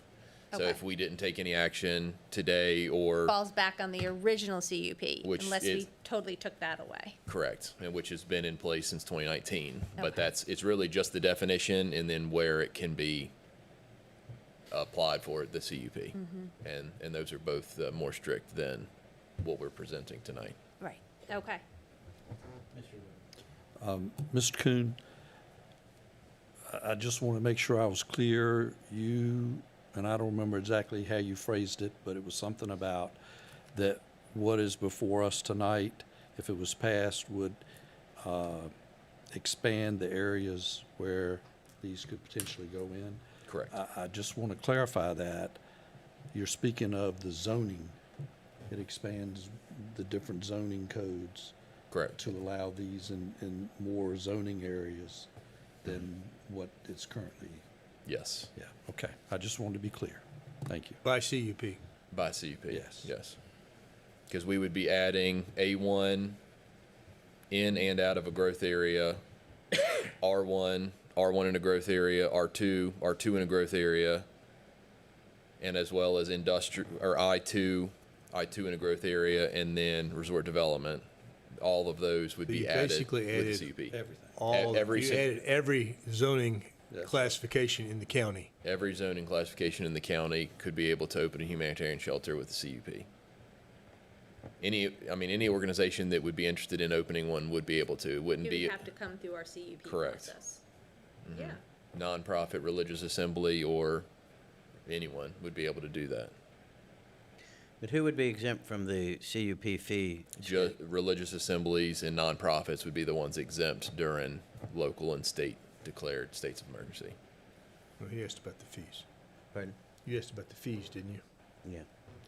Did you ask Yeah, about the the fees? fees. Oh, Yeah. I'm sorry. Yeah. Religious assemblies, that's part of the fee schedule to where religious assemblies and nonprofits don't pay for any action that would be done through community development. So that's CUPs, rezonings, building permits, zoning determinations. That's something that the board has established in the fee schedule. So that's something that it's not just for CUPs, it's actually for any work that needs to be done through community development is exempt for religious and nonprofits. So, just to clear up a question that somebody called me with over the weekend, and this is the answer I gave, and I think I'm right, because I hope I'm right, because I give it all the time, that with the extreme heat that we had Thursday, Friday, Saturday, and Sunday,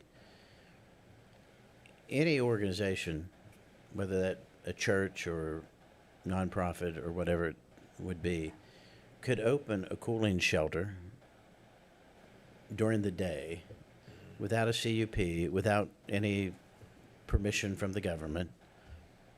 The difference when we move from that type, or if it's in the wintertime, it would be a warming shelter. The difference is when we hit that 7, 8, 9 o'clock time at night is if it's an overnight stay. That's what we're really talking about here, right? Correct. Okay. It's during hours of business, even if it's a little bit earlier and a little bit later than normal business hours, that's fine. But when it starts transitioning in the eyes of the state entities that regulate all the other stuff, it's once they start staying overnight, then that's when there's a lot of things that need to be addressed that for a normal church probably is not accounted for. Ms. Morrow. If there is a declared emergency, state or local, does that still apply? Because it was my understanding in reading this that if there is a declared state or local emergency, then I didn't understand that applied to it. Correct. So part of the provisions with the state code is that if it's not done regularly and in emergency situations, it's, done just for the sake of the emergency, and it's not something that's done on a reoccurring regular basis for the whole year, that it shouldn't be an issue. And typically, a state of emergency, at least a local, which is what we have control over, in the 5 years, I think, that I've been chairman, we've declared several. Most of them last no more than 4 or 5 days before, whether it's a weather event, fire, whatever it is. So we're talking about a short period of time and probably a fairly limited number of people, I think. Correct. Any other questions before we open public comment? All right, I'm going to open the public hearing on this. I do have some cards. Then you haven't given us a card, I'll call you up when you want to come up. Mr. Chairman, I apologize. Yeah. One item that I do have is the matrix table starting on packet page 263 to 266. Just one Scrivener's error. It should say where it's got humanitarian shelter subject to the requirements of section 8644. It should be .1. So all throughout the document, it's 8644. those 4 pages. It was advertised in the public hearing correctly. It just, the agenda packet didn't have the .1. So I do just want to make sure you all are aware of that. It was advertised correctly, just in the agenda packet, it's missing the .1. All right. So when I call your name, come to the podium, give your name and your voting district. You'll have 3 minutes to address the board. The difference between a public hearing and public comment, during public comment, the board doesn't respond or ask questions. During a public hearing, you're actually testifying either in support or against an ordinance change. So there could be an opportunity for the board to ask you questions or call an expert up. Mr. Wallen, you've kept your powder dry. To quote you from earlier, you'll be the first speaker, sir. Duck your head with your dry powder.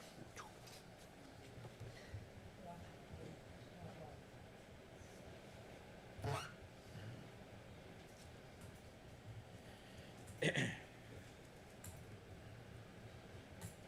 thank you very much. My name's Bill Walling, and I live in the Mineral District.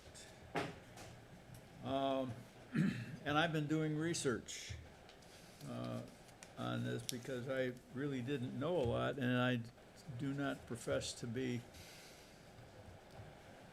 an expert. But in my research, I had a great conversation with Mr. Eglund, a lengthy conversation, very informative conversation. And I'm very glad I did because it provided me with a bigger perspective than what I had before and answered some of my questions. The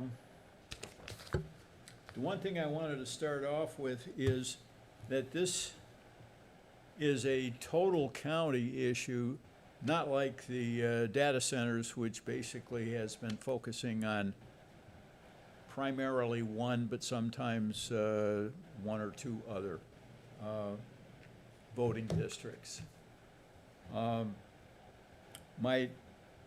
I've discovered one thing in my research, and that is that there are two cups, at least. I don't, there may be more than two cups. One is a change of use, and the other one is a conditional use permit. And I think we're probably talking about the conditional use permit. That's my understanding anyway.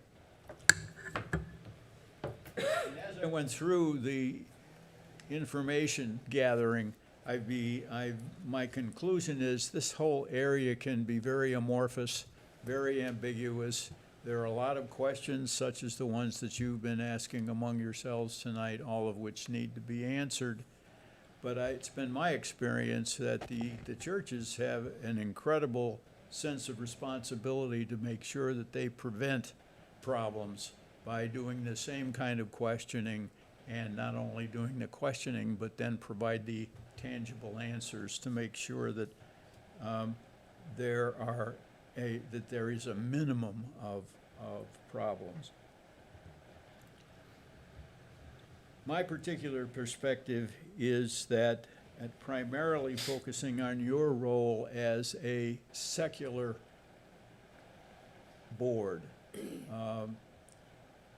My concern has been more with something that becomes more like an oxymoron. 15 where on seconds. the one hand, you've got a board of supervisors providing regulations, and a church having a mission that may be very broad. It's not just about running a service on Sunday.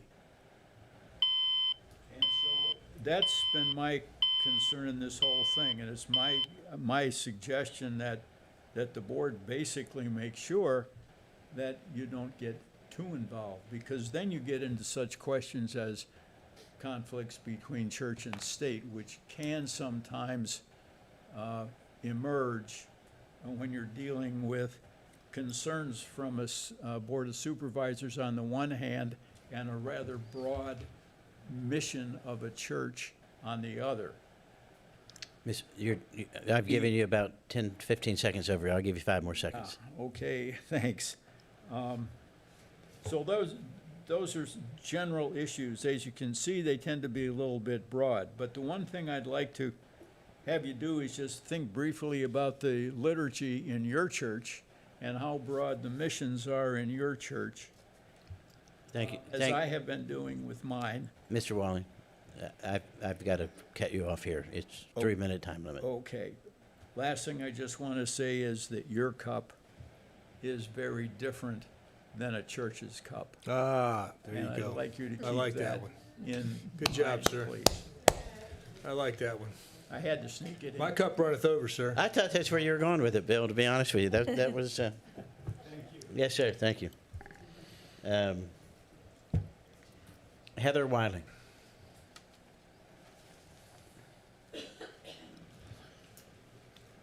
Heather Wiley, Louisa County District. My husband and I fed the homeless down in Richmond for 6 years, every single Sunday. And we started by just showing up outside the Richmond Library in the back of it and pulled out some tables and some hot food. And we had about maybe 15, 20 people. We went in the library and said, come out for some food. And we quickly grew, and we never had any kind of advertisement or anything. And we ended up within a few months feeding between 100 and 150 people every single Sunday. And we had people come and help us. We never had a permit. the library would open up the gates. They came out, what are y'all doing? They would open the gates where we can use the benches and our homeless and poor could come and sit. And when we moved to Louisa County in 2024, and I heard that our church was going to house some homeless people, I was so excited to come help. And then we weren't able to jump through the hoops to do it, and we were unable to. I have spent a lot of time with these individuals, and they're the salt of the earth. They are the ones that we talk about emergency shelters that are open when it's 40 below. What about 41 degrees? Have you ever slept outside when it's 41 degrees outside? It's pretty darn cold, or misting. I had the opportunity, one of the homeless guys we helped, his name was Daryl. He was a very tall, big guy. He slept on the ground every day. And he slept during the day because he would get jacked at night and someone would steal his things. And one day I was looking at Daryl and I said, well, gosh, Daryl, your shoes are worn on the bottom. I can almost see your socks. And he said, well, nobody has shoes my size. They're size 14. I'm like, well, I'll get you some. So I had to order shoes. And when I went to change his shoes, he went to bend down and he couldn't because his back hurt so bad.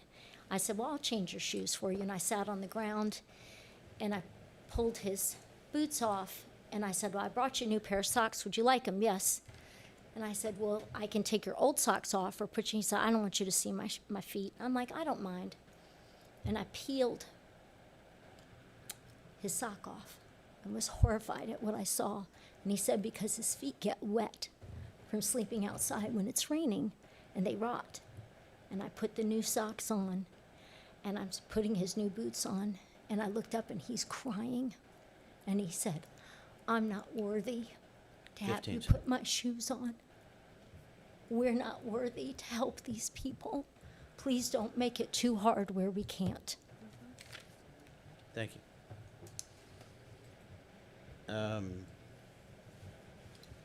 Mary Krantz. Where are you, Mary? Yep.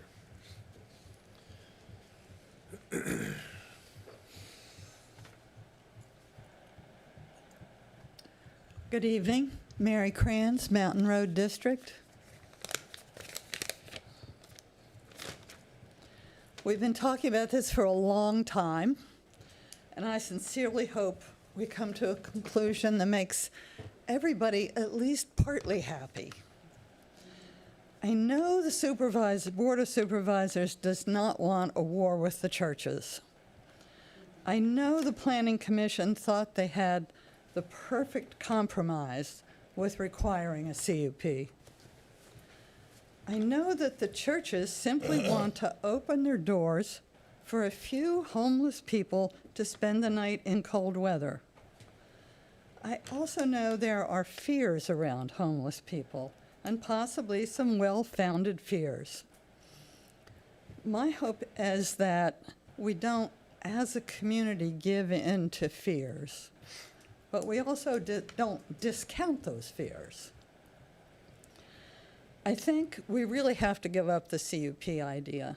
It's just overkill. I'm thinking of what Mr. Williams said about the difference between a homeless shelter and taking care of a few people.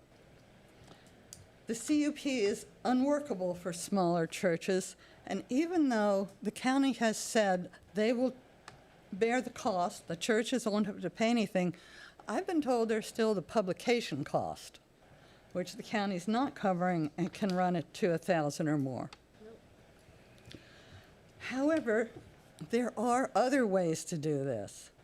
I think there are other structures that can be put into place to allay people's fears. The Louisa Homeless Coalition has come up with some of those structures. When my church had people stay over, the Homeless Coalition provided us with training, with somebody to spend the night, forms, rules. Dwayne Sargent brought us beds and bedding. When our pipes froze, he brought water. I really felt like we were part of a very well thought out system, And I would invite the county to learn more about that system because I think it could help with a lot of the fears people are experiencing. Thank you. Mary, don't leave. Don't leave. I was going to ask you a question anyway. I'm going to make a comment and then ask you a question. The county does pay for the publication cost. Oh, that's different than I last heard. So there are no cost to There are churches. no zero costs. I just want to clear that up. But remember, I have a note up here because I saw you come in. You and I had a conversation about 10 months ago. You called me. And you talked about, we were talking about a compromise. And you said to me, and I've remembered this ever since you said it to me. You said, if there's an opportunity for a compromise, that if a humanitarian shelter operates for a limited amount of time with a limited amount of people, let's just plug in numbers. I don't remember exactly the number we talked about, but let's say it's 3 days for 5 people. That shouldn't require a CUP, but if it was going to be longer for more people, then it would flip over to a CUP process. Now, I've thought about that a lot since we had that conversation. And I'm not trying to put you on the spot here because I respect you and I respect your opinion. Matter of fact, I had a conversation with somebody today saying I hoped you were going to be here tonight because I wanted to have this conversation. Is that something, because you made the comment that small churches would have a hard time going through the CUP process, which I don't know that I agree with. I don't know that I disagree with because there's no cost. The staff's going to work you through it. This is what we're trying to do, and it's to put guardrails in place. But setting that aside for a minute, if there was a two-tiered approach to this that said, I most like this local state of emergency.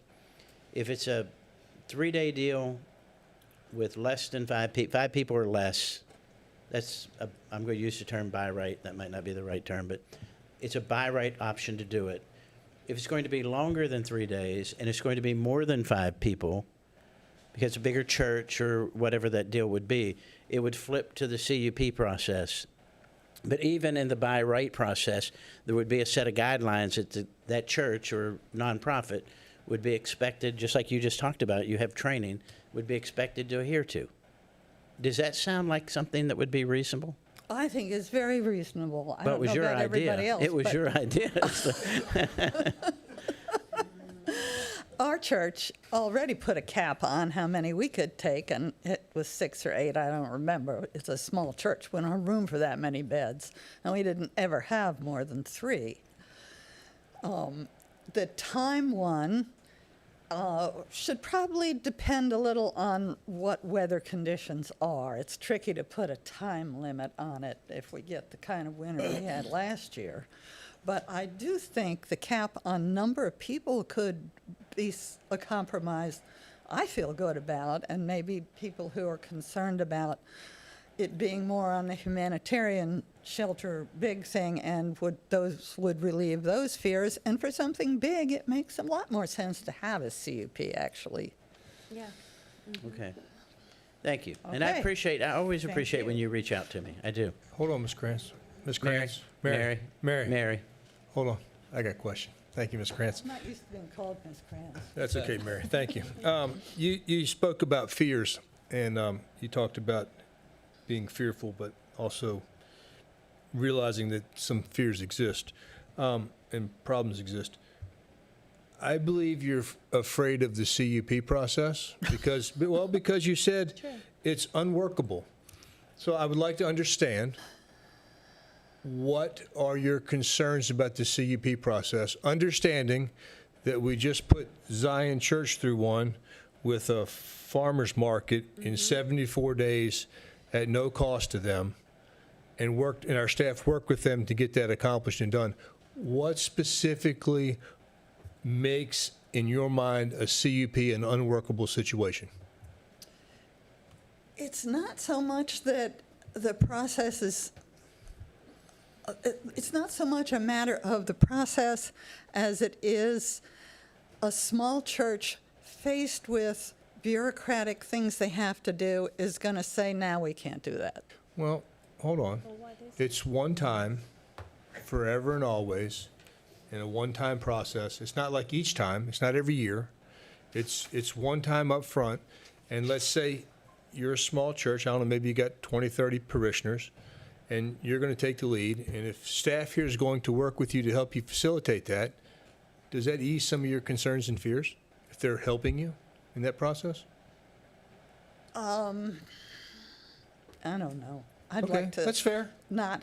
I'm not trying to do put you on the the spot. I'm just CUP. trying to understand. There's just such a difference between what we're actually doing at my church and the idea of a homeless shelter that's much bigger. And maybe it is a different. church like Zion would have a much bigger thing. and that It's would be almost night different. and day, and that's why I told you I was conflicted with, because I feel like you're talking about one thing, and I feel like when Mr. Wiley gets up here, or Pastor Wiley, whatever he goes by, he's got a whole different idea, and we got one ordinance we're trying to overlay over this thing, and I think they're apples and oranges. Yeah, separate them. Okay, maybe. Okay. It might take a little work, but It may take some. I'm glad you're all listening. Yeah. I really Mary appreciate Freeze. that. We're really not putting you, I have a we're not putting you on the spot, We're not. Ms. Krantz. I mean, I value your opinion, so. And I value your opinion They too, want because I my know that opinion. what he said is right, that your church, and I think many people here are fearful of a CUP. Sorry, you can't hear me.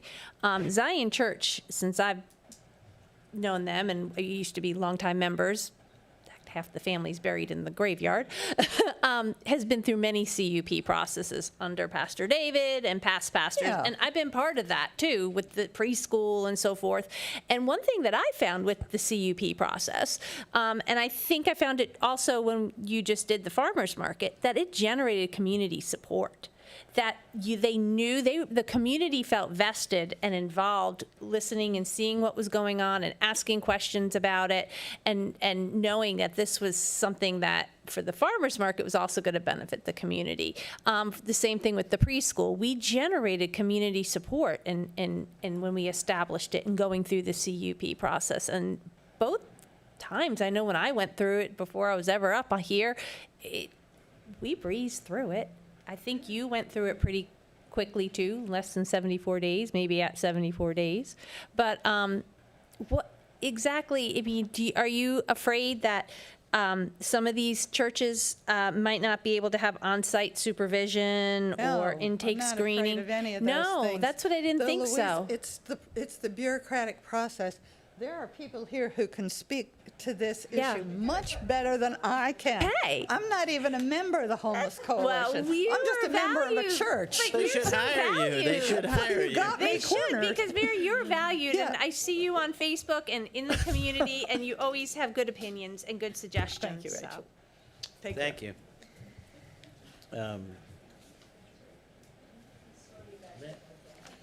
Thank you, Ms. Krantz. I'm gonna hit you. Lynn Coble. I see Lynn. I couldn't see. I couldn't see Mary, but I could see you. I'm Lynn Kogel. I'm from the Mineral District. And Mr. Chairman and Supervisors, thank you for addressing this humanitarian shelter issue. It's huge, it's big, it's complicated, all the above. The definition is wonderful. The ordinance is in the right direction. The CUP is our concern. Let me just address a couple things.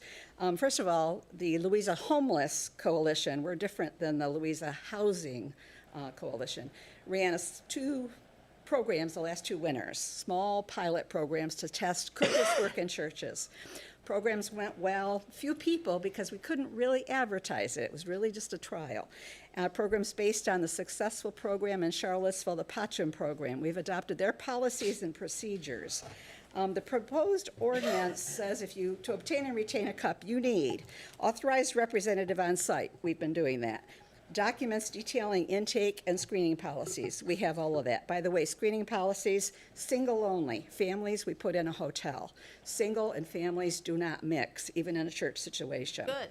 3, information about partnerships with supportive services. We can provide that. We've been working with the Region 10 folks for training. We've worked with the EMTs locally. They've done, all of our on-site people have been trained in basic first aid and CPR, that type of thing. For avoiding adverse impacts on surrounding properties, we absolutely want to do that. We want to work with you and the community to best do that. And when we can fully communicate it, well, we're doing it properly, we can fully communicate it, make sure that they're aware. Louisa Tammy is, Louisa Tammy, engage Louisa. Tammy is our best asset there. Providing a point of contact to respond to community concerns, absolutely. Right now, we do have a phone number. We have an LHC Facebook page. There are ways to get in touch with us now.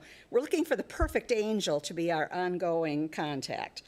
Proposed ordinance includes a significant change about it would allow churches and nonprofits to provide overnight shelter without a cup in a state of an emergency. That's wonderful. So I have one question. If you can trust the churches to act in a state of emergency without a cup, or for 3 days for 5 people, why require it for other times? I asked that question Maybe earlier. the compromise is a good I asked the suggestion. I'm not totally against that. But if we can do it in normal times and provide the kind of information you need, maybe we do, my thought is one generic cup, and then the individual things that apply per location, we have to address separately. But how can we do it to simplify it? We have over 110 churches in Louisa County. Many of them are willing to do this once you all approve it. So 15 seconds. if temperatures fall below 30 degrees and there's no state of emergency, are those homeless people not going to freeze? Just think about that. Thank you. I don't think you're going to get Questions? away. Yeah. Sorry. Now that I opened the worms, right? The can of worms. Get Ms. Reed. Thank you, Mr. Chairman. What's your organization again? Louisa Homeless Coalition. Okay. Would the Louisa Homeless Coalition be willing to shepherd small churches through a CUP process at no cost? Sounds like you already got everything in a can. You could just that's what overlay it yes. and do it and help with the process. Again, I think that's a possibility. No, that's a direct question to you. It's a yes or no question. Would you be willing to do that for small churches if they came to you, since you already have all the process straight, and it's a big deal for them? Could they just engage you and say, on behalf of us, could you engage and do this for us? Coalition as a committee could do that. Okay, thank you. Mr. Chairman. Speaking for all of us. Mr. Chairman. I don't know who all's on your committee, but a couple people are shaking their heads. So I don't know if they're on. So, Ms. Kogel, let me ask you a question. By the way, I have an envelope for you at the end Oh, of the meeting. okay, thank you. It's not money. Yeah, no, it's not money. So let me ask you a question, and we've had conversations about this. You're a constituent of mine, and you and Jim are friends of mine. Talked, I appreciate it. So, again, I told the room my concerns at the beginning. Overreach from the government to the church's mission. Right. And protecting of the neighborhood, right? Right. So let me just use a scenario, because I'm just envisioning a church beside my 80-some-year-old mother's house, okay? Who's a widow who lives alone. Mm-hmm. So how do you make arrangements, and maybe you already have this, how do you make arrangements, because we're a big county, 514 square miles. Mm-hmm. How do you make arrangements for someone to get from point A to the church, and when do they get there? And then the next morning at 6, 7, 8 o'clock, whenever, you close the doors. Right. I assume that they just don't go stand in the parking lot. I mean, so how do you make arrangements to get from Where the do they go? church to wherever they're going? And I guess the other big one, you mentioned the vetting thing, and you talked about, I was really glad to hear that. You separate families, and right. that, I'm glad to hear that. Yeah. How do you notify the community? Because I do think the neighbors should know that this is the activity that's going on at ABC Church. Right. You said you have the procedures. What are they? Well, so far, we have not been able to publicize to the community because we didn't feel like we were approved to officially run a program. That's why we were just doing little unofficial pilots to see. Tell us how your we could do unofficial it. pilot Yeah, how'd your worked. unofficial pilot do it?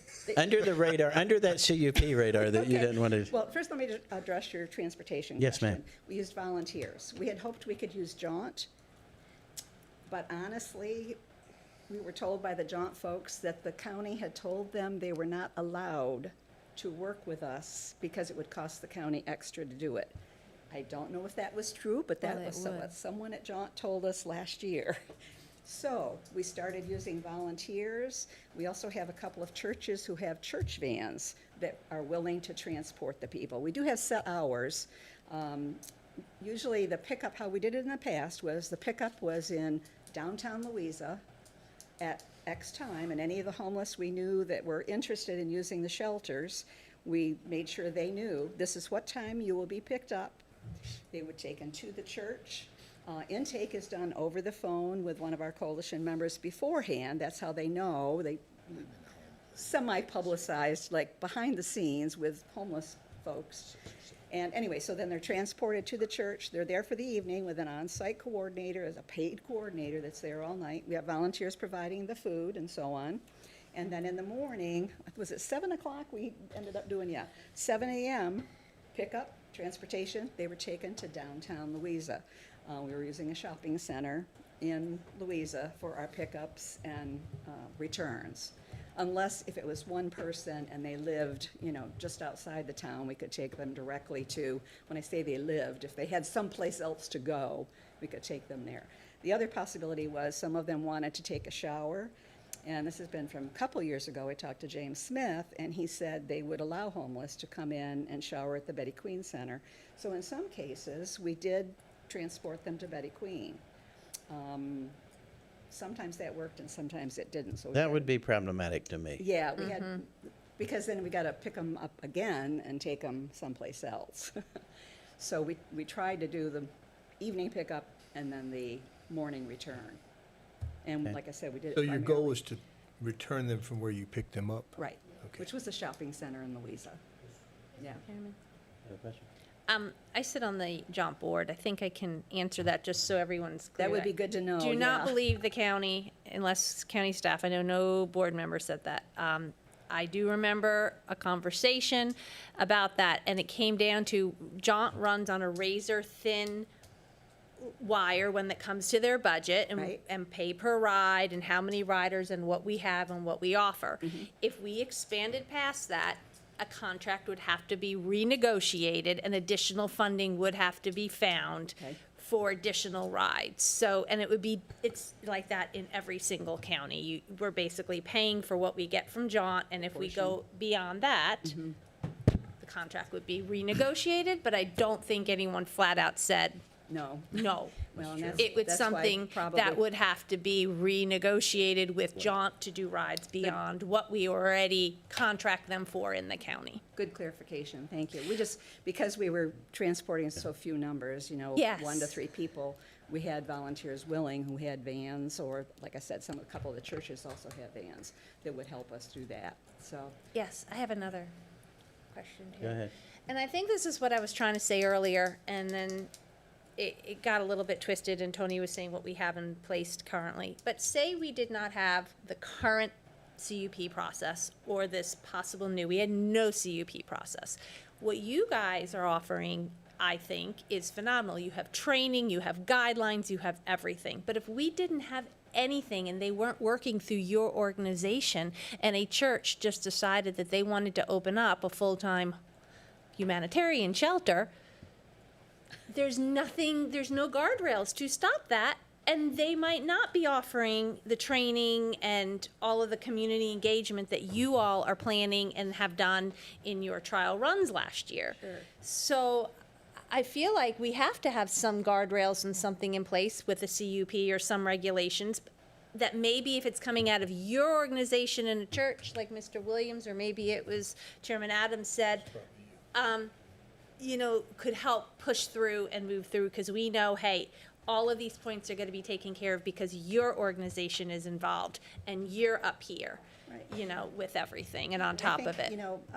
I know that David process. told us about the CUP process for Zion that they did recently. Mhm. And he said, working with community development was a pleasure, and they really helped. So I think if we, perhaps if the COP has to be, then maybe there's a way that we can do one basic one, and then we just figure out which little parts have to specifically apply by geography.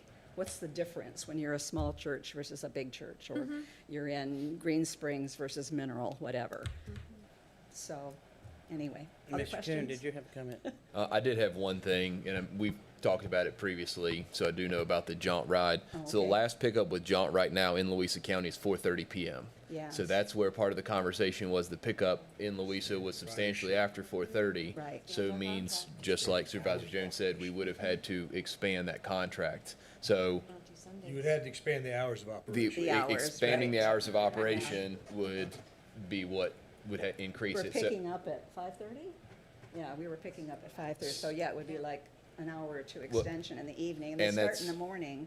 It's 6 a.m., Yeah, I but you thought the have to morning was request the okay. ride Right. basically a day before. So you could do it, but it's got to be the day before. So I did just want to hit on that. And then just to address the other item, yes, the CUP and all the regulations it require, you could have the very same intake regulations, screening processes, everything else. But just with land use and CUP applications, it must be done per parcel. But that also means that there's no reason why we couldn't, just like today where we had 4 agricultural districts, we could have 4 of these applications, 5, however many you guys are able to partner with and go through. And just like you said, there may be a couple small items that Sure. need to be addressed regarding times or hours or days of the week. But yes, that is something that we could utilize a So I standard don't- CUP. I can't speak for the whole coalition, like you take it to your board for a vote. The whole coalition would have to, agree, but I think there might be something workable, but I know other people have Well, other things let's to call say. this out. Because I was sitting here thinking about, excuse me, what you just said. You can sit down. I mean, unless you want to stay there. So the 4 public hearings we just had to add land to the Ag and Forestal District are probably the most non-controversial, tamest public hearing we're ever going to have. Nobody's going to come here and say, don't put that 100 acres in, build a ammunition factory on it, right? So we do open the door in a CUP process that I'm the neighbor to her church. I'm not, but I'm the neighbor to her church, and I don't want it. So then you open up the opportunity for the neighbors to come in and say, no, put it in Zion's Crossroads, but don't put it in Mineral, or put it in Mineral, don't put it in Zion's Crossroads. So is there I used a term a minute ago, and I only used it because I couldn't think of something else, but I used the term by right. Is there a process that would say, or maybe even a time period that would, how many churches did you say were in the county? Over 110. All right, 110 churches are in the county, that we would have an application period for churches that would be interested in this process, and you still have the same requirements, but they have to apply in that time period and agree to meet those requirements of the CUP. And I'm going to hold you to this, Lynn, that the Homeless Coalition will take the lead and help Mary's Church. And so you have a 6-month window that you apply, and then you're by right. And then after that, if you didn't apply, you have to go through a CUP process. Is that, number one, I don't even know if that's legal. And as I sit here, I see my little statue of baby Jesus, so I'll put him up here. Because I think that's important. But is that an option? I was gonna say maybe. I was going to say, that's a big maybe. I'd have to really look into it, because the issue that you have is it's going to span multiple zoning districts, and then it's a particular use. So it's something that I'd have to look into it. I don't know right off the top of my head that I could answer. But if you go through the CUP process, it still takes an affirmative vote of the board, right? Anything that we do is going to have to go through Planning Commission and the Board of Supervisors. From a CUP standpoint. If we decide to make it by right, it'll have to go back through the board. True. So anything Yes, that we true. do, it would take that. But let's just assume, go back to the CUP process. That would take an affirmative vote of the board, right, to grant, what church do you go to? St. James Episcopal. St. James Episcopal Church, a humanitarian shelter. So there's always the risk that her church could come to the board, and the board would give a negative vote, right? If you go through that CUP process. So if there's a way, and I'm not speaking for the rest of the board, I'm just speaking for me. If there's a way that we have a process that puts those guardrails up that we're talking about, which you're doing, and we have a limited time period that says, you know what, you don't have to worry about an affirmative vote of the Board of Supervisors. You apply, you agree to these conditions, in this 6 months, you have your humanitarian shelter, and then you're held responsible for it. And anybody that doesn't apply in that 6-month period of time has to go through the CUP process. I don't know if that's workable or not, but I'm trying to figure out something that at least addresses my concerns, doesn't infringe on the church's mission, and keeps the fear from this woman or those folks or somebody else that the board's going to deny my CUP. Mr. Chairman. And if I can quickly answer your issue about was your mother or your grandmother? My mother. Living next to a church, the sheriff's department is very much on board with us. They know what we've been trying to do. They're very much in support because they find homeless on the street all the time, and there's not a place to send them, not a good place to send them. Lots of times they take money out of their pocket to pay for someone to stay in a hotel, Loyalty Inn. That's what we've got in Louisa.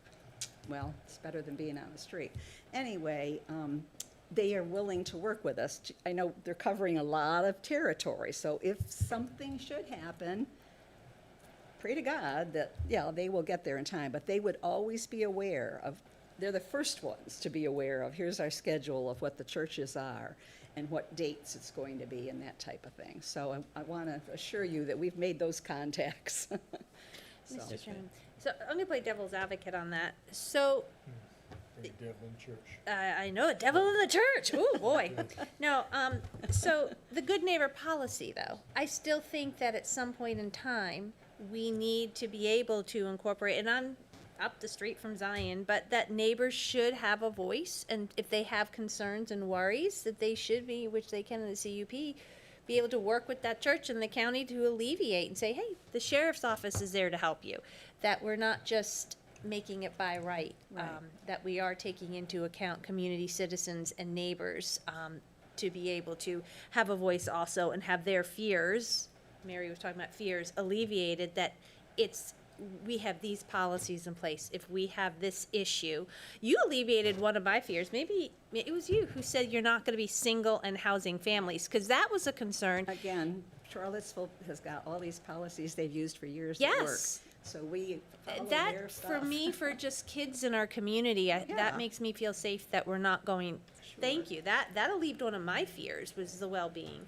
But I think having neighbors involved in it too is not a bad thing to alleviate Yeah, because that's their one way we get fears. volunteers. They find out, they Yes. learn about what the homeless, yes. Bring food. Not everybody is perfect, but actually homeless people are more likely to be attacked than to commit a crime. They're more likely to have problems themselves because they're out on the street. So Yeah, that's they why we are. want to help if we can. Thank you, ma'am. Thank Thank you. you. Thank Yes, you. ma'am. Sorry, guys. It's 8:10, I'm going to call it 8:10. The board will take a recess till 8:20.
Yeah, I don't know. All right, we'll resume the public hearing. Next is Sarah Teets. And you were ready. You were right there, ready. I've learned a lot just by listening to this conversation for the last hour. I'm Sarah Teets, a resident of Louisa, and I'm a member of Yanceyville Christian Church, and one of the congregations that's opened our doors to guests the last 2 winters.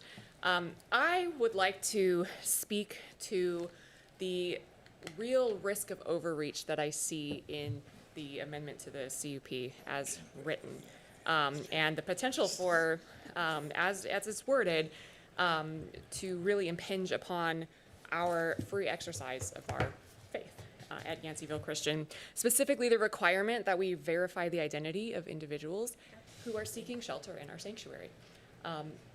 I feel so strongly that we have the right to open our doors to anyone, and it is our prerogative as a congregation to open our doors to anyone seeking sanctuary without having to, frankly, ask them to show their papers to get in the door. I'm also deeply concerned about the way that these requirements are imposed on the churches themselves, who are, if somebody was not working with the Homeless Coalition, composed of lay people. I am a mental health counselor, and so I am a professional in my field of connecting individuals who are seeking my services with other community resources as needed. Just going through that process with someone always requires a component of assessment.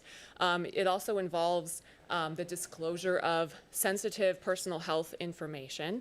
And I am really concerned about the potential for having lay people try to handle this process without, if there's a church that is not collaborating with the Homeless Coalition, if that makes sense. And so I'm concerned about these. Give you a few more seconds. Repeat that again. Yeah, so just give her the requirement for an educational component imposed upon the churches to offer wraparound services is going to involve an assessment component. If you've got an individual at your church and you're trying to decide which services they So you're for that or against it? So I am for it by a qualified or trained individual who knows how to do it appropriately. I do this very regularly as part of my job. Just want to be clear. It's very important. And having it be a requirement in the CUP process is not the same thing as making sure it's actually happening and being done by a qualified professional or a qualified trained layperson, volunteer, who might still be able to be trained sufficiently to do a perfectly good job. I suppose that's what I have to say. I have a question, Mr. I have a question. How do you? Use your mic. Yes, of course. I absolutely do support that they have to provide documentation. But why do you think? How does that, what you're saying, protect the citizens who live around that church? If anybody can walk in, no documentation, sex offender, just that's true on a Sunday morning. That's true at our worship service. But they're not spending the night, and in the middle of the night they leave the church and they're walking the streets now. Is that something that's actually happened? Yes, it has. Okay. Mm-hmm. Yes, Yeah. it has. Yeah. I suppose maybe it's the issue of this is the mandate posed upon the churches.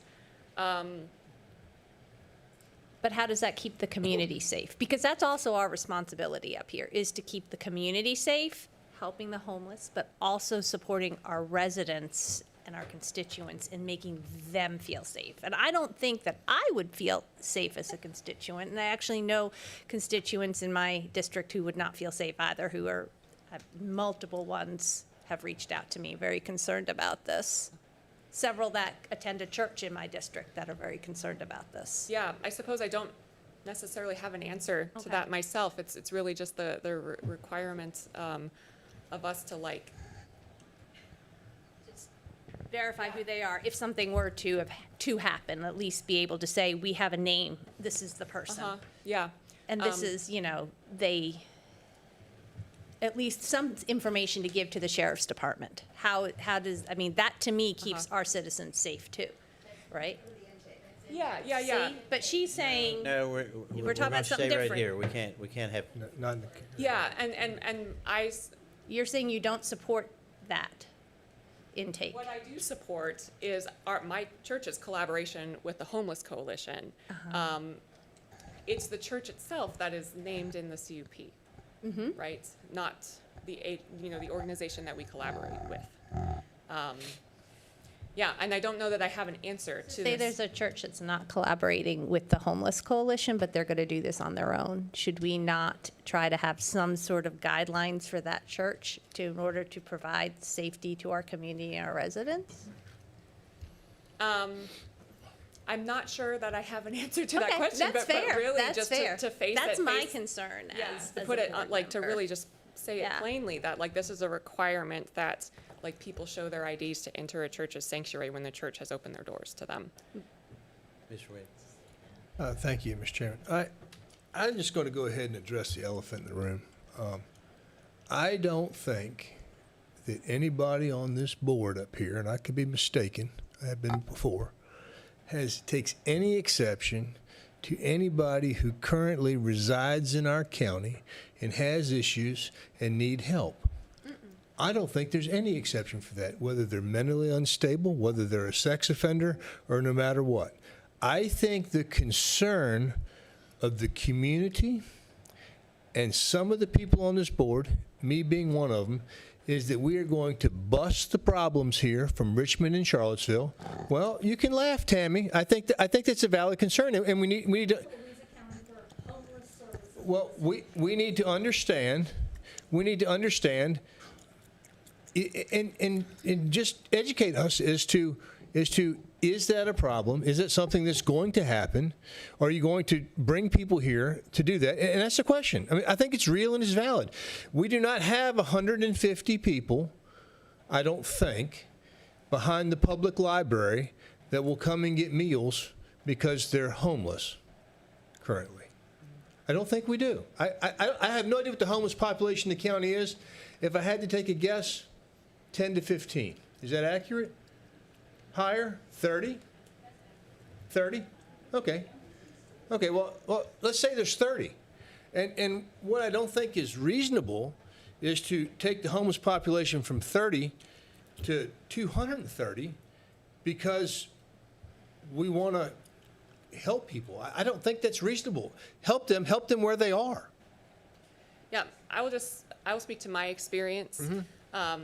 The individuals I work with people who live in the extended Charlottesville area, and the practice I work for is based in Charlottesville. But when I'm working with folks in Louisa, the direction of movement is the opposite. I'm referring people to services in To go to Charlottesville and to go to because we Richmond. don't have them here. I understand. Yeah. That's fair. That's fair too. But I think that's a concern. Whether it's founded or not, whether it's true or not, I think that's the concern and the elephant in the room.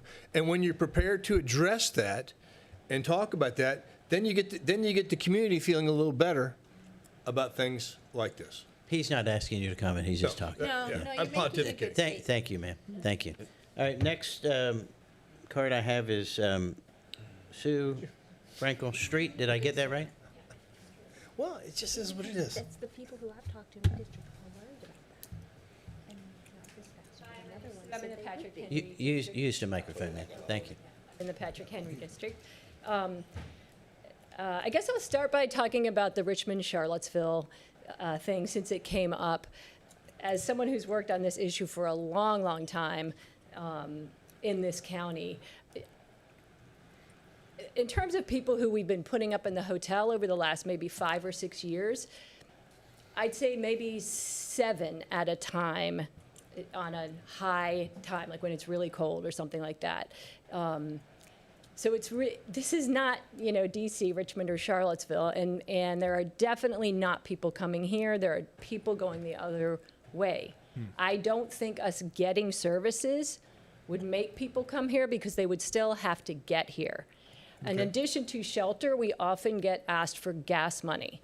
And the gas money is always to go the other way. I have never, and I've lived here 30 years and taken homeless people into my home and worked with the homeless for 30 years. I've never had anyone ask to come here. It's always trying to go where, services are. And even if we have a shelter, even if we have a place for people to be overnight, to be honest, we don't have a good place for them to go during the day. That discussion that you all had about how it's only a problem when people have a place to go at night, for people to stay in your church at night. Actually, that's the easy part for churches because there's not anything going on with the churches at night. So, it would be great if there was a place where people could hang out during the day. And in terms of emergencies, if you're homeless, homelessness is a state of emergency. And I think that's, this county, I don't think has actually called a state of emergency in the wintertime in the last couple years that I can remember. But for all of those people who were homeless, it was a state of emergency, So, generally speaking, I just want to ask you to make it easier and not more difficult for us. This thing has sat on the table for 10 months, and during that time, we sheltered people in a few churches that were okay with doing it. And it's not easy, and the 110 churches aren't going to do it. You know why? Because it is a hassle, and it's time-consuming, and it's expensive, and it is painful to be around. So it's not going to be a big deal, But if it's made more difficult, then less people are willing to do it. And so I appreciate the time that you all are taking and the questions that you're asking. I believe that we can come to a resolution. I'm not in favor of the CUP, especially because the people sitting here now, who maybe mostly are okay with the CUP, might not be the same people that are sitting here 5 years from now when we have to make a change to the CUP that we have and we have to come back here and ask for it again. So I'd say, I don't know what other folks say, but I think if we could house 10 people for 4 weeks, each church, that would probably cover us for quite a while. I really think this is a solvable problem in Louisa. Thank you. Before you leave, I have a question for you. Yeah. So, you said we've been doing it. We've been housing people, a few churches. So how many this past winter? Because this past winter was about the coldest winter we've had in a long time, right? We had a period of 3 weeks where we had snowcrete, is what they called it. Yeah. How many people? How many people? People, yeah. How many people do you I'd say think? about 8. How many? 8 For the whole county. that came through our shelters. There Through were the coalition. There were. Through the coalition, Okay, let's so be through clear. the coalition, that would include the people that we put up in Loyalty Inn. Yeah. So. I didn't hear a word you said when you turned away. All right, I wanted to make sure that included the people that we put up at Loyalty Inn, because sometimes if we, couldn't get to them, or we ran out of space, or we So a we didn't have a relatively church. small number of people. Yes, for sure. Okay, thank you. And thank you. Any other questions? You made the comment that you've been doing this for 30 years? Yeah. Yes. Thank you. Thank you.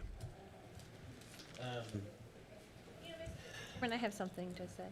And I think what Mr. Williams said is not preposterous. Some people thought it was about other people coming in to other communities, because there was a church, and I don't believe he's associated this church with your coalition. They're not here tonight. I don't believe they are. They came, they sat down with us, looked at the CUP process, and they were looking to bring overflow from other jurisdictions if needed. And they're on the western end. We're 13 miles from the city of Charlottesville, and they were, you're shaking your head, yes, looking to partner with an agency in Charlottesville and bring overflow into our county and bring overflow from Orange County.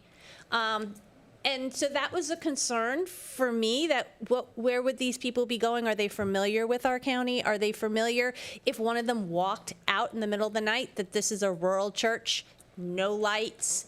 Were they going to be taking them to Zion's Crossroads, to Sheetz, or somewhere warm? Transportation-wise, calling them an Uber, like what was it going to be their plan and process? They were, so yes, that question did come to me.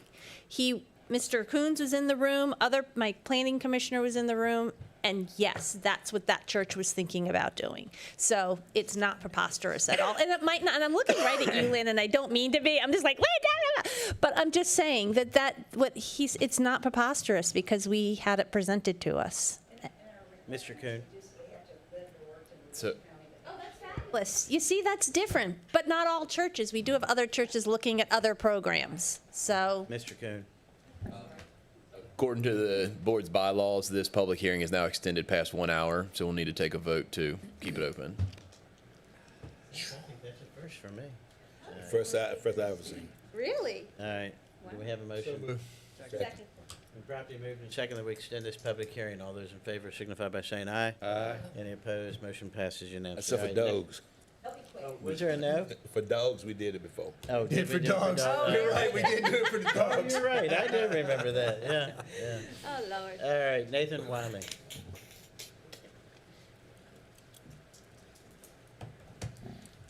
I'm Nathan Wiley. I'm in the Louisa district. To clear up earlier, I'm not a pastor of any church or any. So I got that title somehow, but I'm a home builder. And I'll be brief because I know this is going on a long time. Thank you for the opportunity. I'm here really for two reasons. One, as my wife Heather mentioned earlier, I've spent a lot of years with the homeless people, so I've got kind of a soft spot in my heart, and you know, we've just been involved enough to really care, and so we're interested in helping here any way that we can. Secondly, as a God-fearing man, I just don't think that I don't like the notion that the government can thwart the mission of the church. I just think it's too important, and potentially that could happen here. So I'm interested in seeing that doesn't happen. It's been said that the health of a society can be measured by how well it takes care of those who can't take care of themselves. So I think we have an opportunity here to either show that we're a society that is in decay, or we're in a society that's thriving and healthy. And so I'm hoping that we can take the latter. I think there are some legitimate opposition to the notion here, but I think you have to weigh it. You have to put it on a scale, and you have to say, what's the good and what's the bad. So the good side, perhaps you save some lives, or you take some people that otherwise weren't going to eat, and you see that they're fed. On the downside, all the things have been brought up. Some of them are legitimate, but I think if you weigh those two things, it's easy to see which way that the scales tilt. So I just think we have to defer to a posture that benefits, supporting the church's ability to fulfill the mission that God gave them. So that's really all I have to say. I appreciate you guys giving us the time and the opportunity and the consideration, and hopefully we can come to terms that are favorable for everybody. Thank you, sir.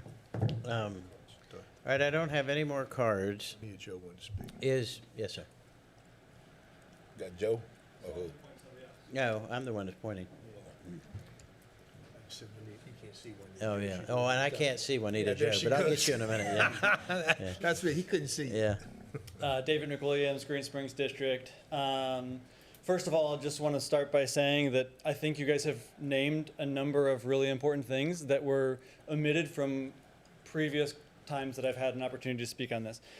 The first word that I want to introduce comes from the vision statement for Louisa County, which is to provide high-quality core services in a fiscally prudent and socially responsible manner. So for me, this whole conversation has really been about how do we do this in a socially responsible manner.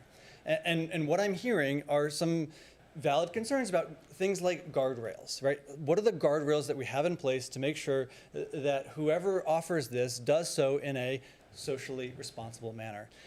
But I'm not understanding why the only way that we have to speak about that is a CUP. And so I'm going to speak briefly about my experience with the CUP because, as you guys have named, I'm the last church who's done a CUP process. I also want to speak to the fact, though, that a CUP is not the only tool at your disposal for offering legislation. So the CUP process was easy. We got through it in 74 days. I spent about 8 hours on the front end drawing a proposal. I brought it to Tom Eglund, who said, I like this. Could you amend some things? I went back, spent about 4 more hours, brought it back to him. He said, great, I'm going to put the paperwork in. I sat in a public hearing, or a neighborhood meeting that no one showed up to, went to the board, or the planning commission, went to you guys, and it went through. It's fine. But we're talking about a farmer's market. And no one is going to, in their right mind, stand in opposition of a farmer's market. You'd be surprised.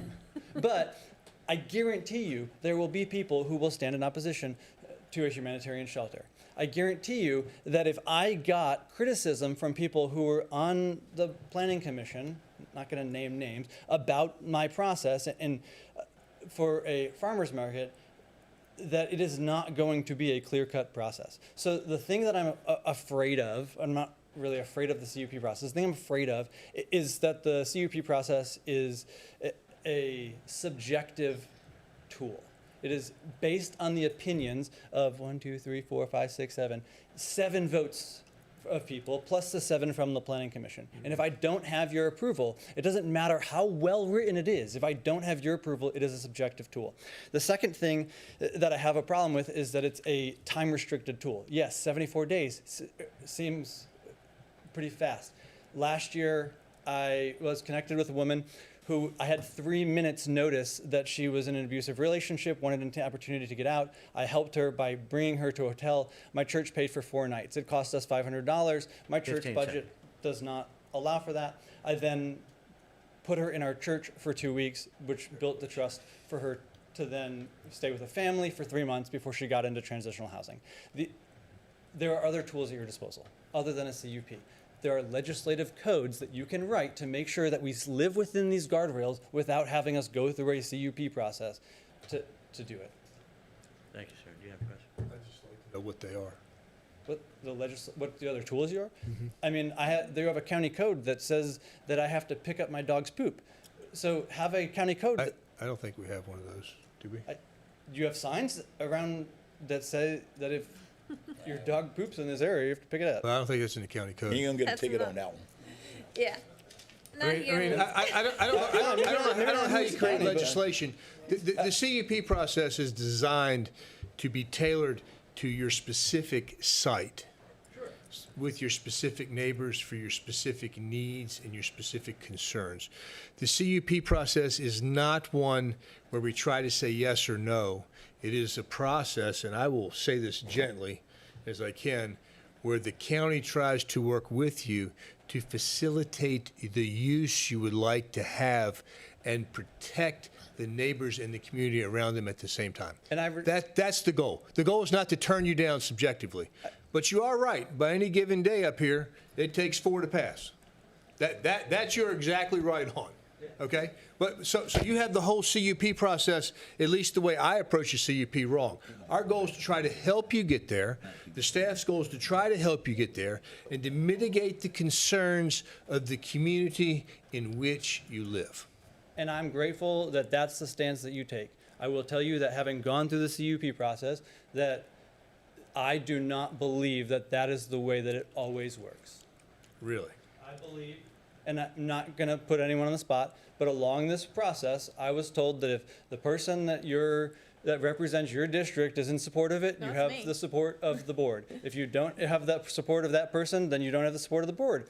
So, I mean, let's say hypothetically that the person who's on the board is 3 houses down from my church. It's and me. doesn't- Just say my name. It doesn't, I mean, but this is where I think it varies, right? Because this is why I'm not specifically saying you, because you can, I don't think that you are going to stand in the way of something, right? So this is where it differs. But like, hypothetically, let's say somebody else is in that seat and they are in opposition to it, then it doesn't matter how well written my process is. I It don't doesn't think matter how well I don't written think it that's is. fair. It has to do with the fact. Well, then don't tell somebody that, and they're going through the CUP process. Okay, well, I didn't tell you that. I understand. That's why I thanked you for your perspective. I would never tell you that because we do give deference to the person whose district it's in, but they're not always right. Yeah. That's just the truth. Right. Sometimes they're not always right, and they don't make the best decisions because sometimes they may be self-serving. So, and I think this board has enough integrity in it, and you got to trust the process enough that we're willing to overturn that and vote against them, even if they don't like it in their district sometimes. And I think your churches have enough integrity in them to operate according to certain guidelines if those are legal standards. Which for the guidelines we would develop off the list of questions and the concerns through a CUP process. Right. But I do have a question for you, Mr. McWilliams, Reverend McWilliams, Pastor McWilliams. You can call me David. David. So I think you echoed what I said earlier, that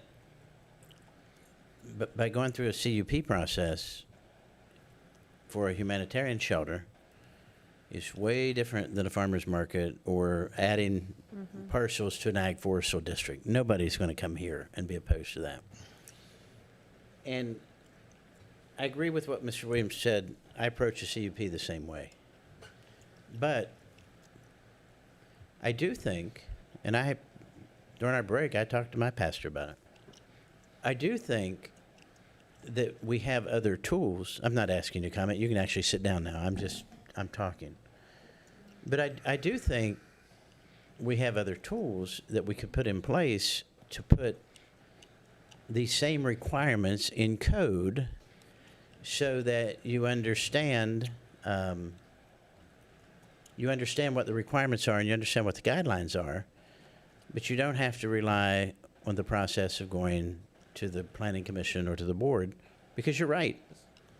This board's going to check. I don't know how long, but I guarantee you this: 20 years from now, probably none of these people are going to be sitting up here. I'll be thrilled if I'm still breathing 20 years from now. All of us. But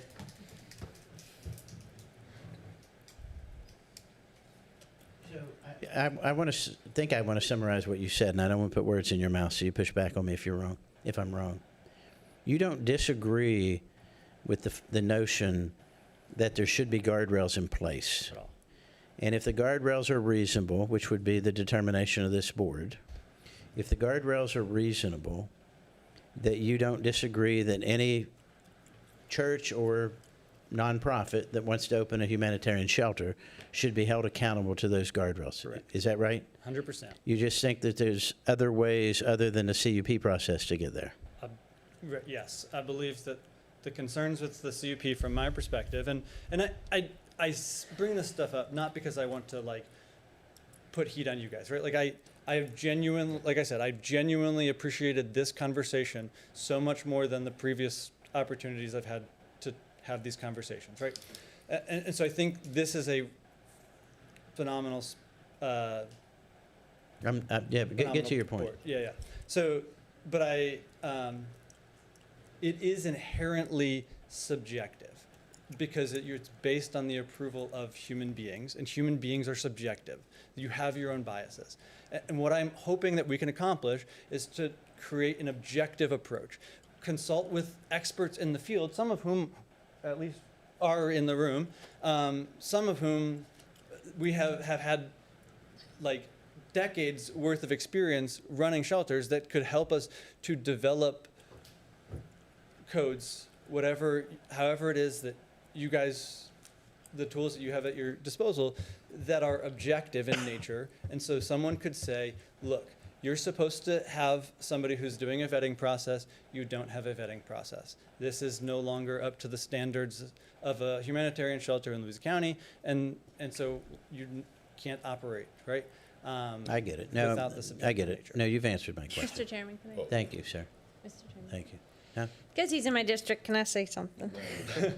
Yeah, thank you. You can have a seat. Yeah, thank you very much. Wait. Why the lady, the young woman who stayed in the church, it has a wonderful ending, an uplifting, wonderful ending.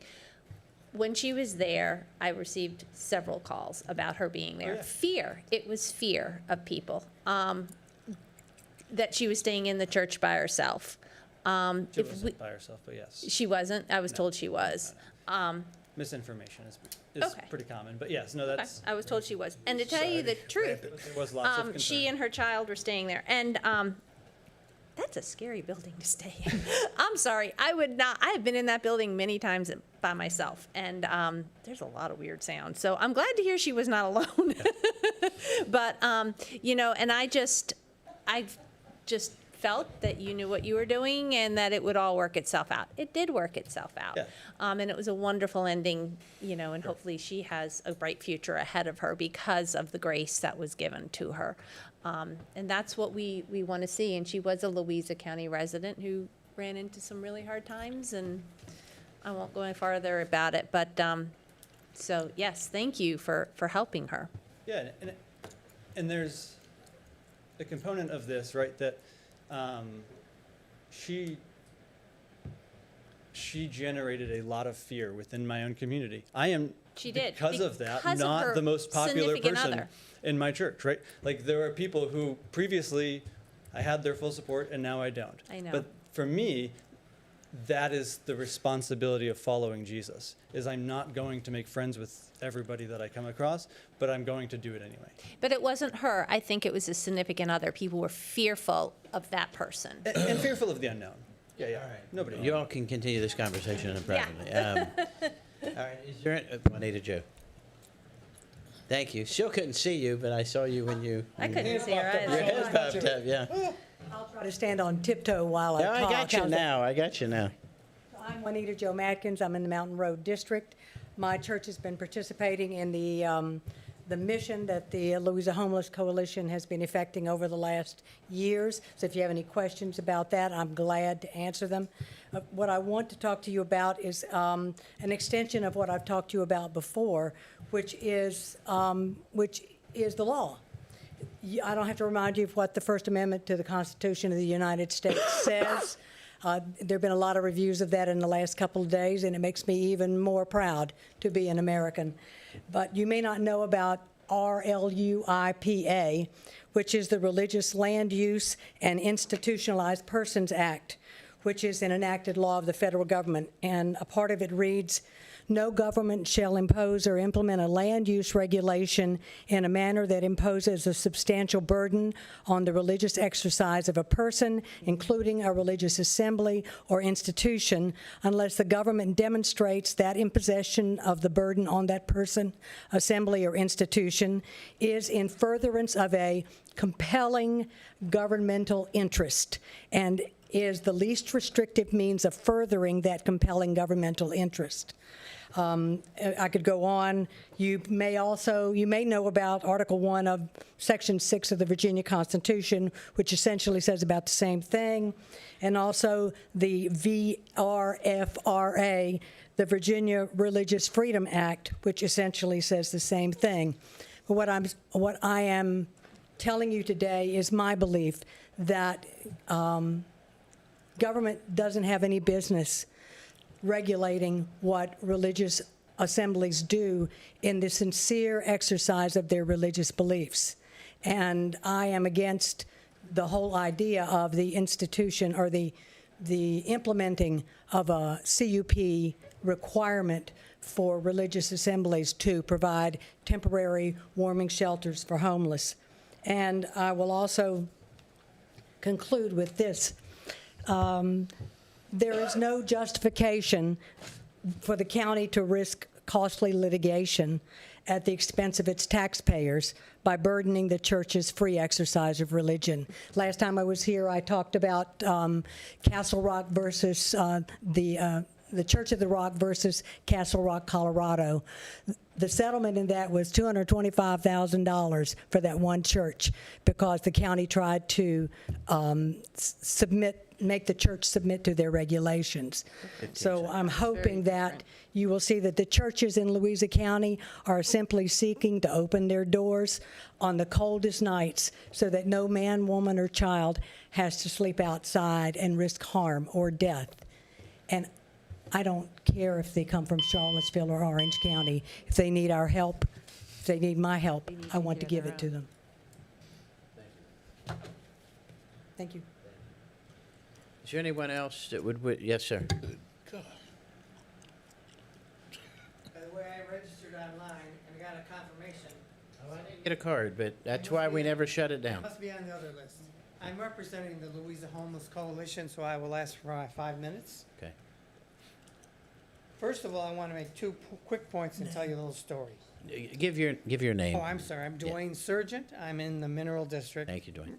With my brother Dwayne representing. Even spell it the same way. I know, unusual. Our clients must be Louisa residents. That's hard and fast in our guidelines. So for that question that come up, I just want to make sure that's clear. The other point is that the CUP requirement may or may not be as simple or difficult as some people think, but the process deters churches from agreeing to be involved in this. And we have two specific instances where we had churches volunteer, they were going to do it, and then they got wind that somebody on the board made comments about it negative, and they backed out. That's all it took to deter a church.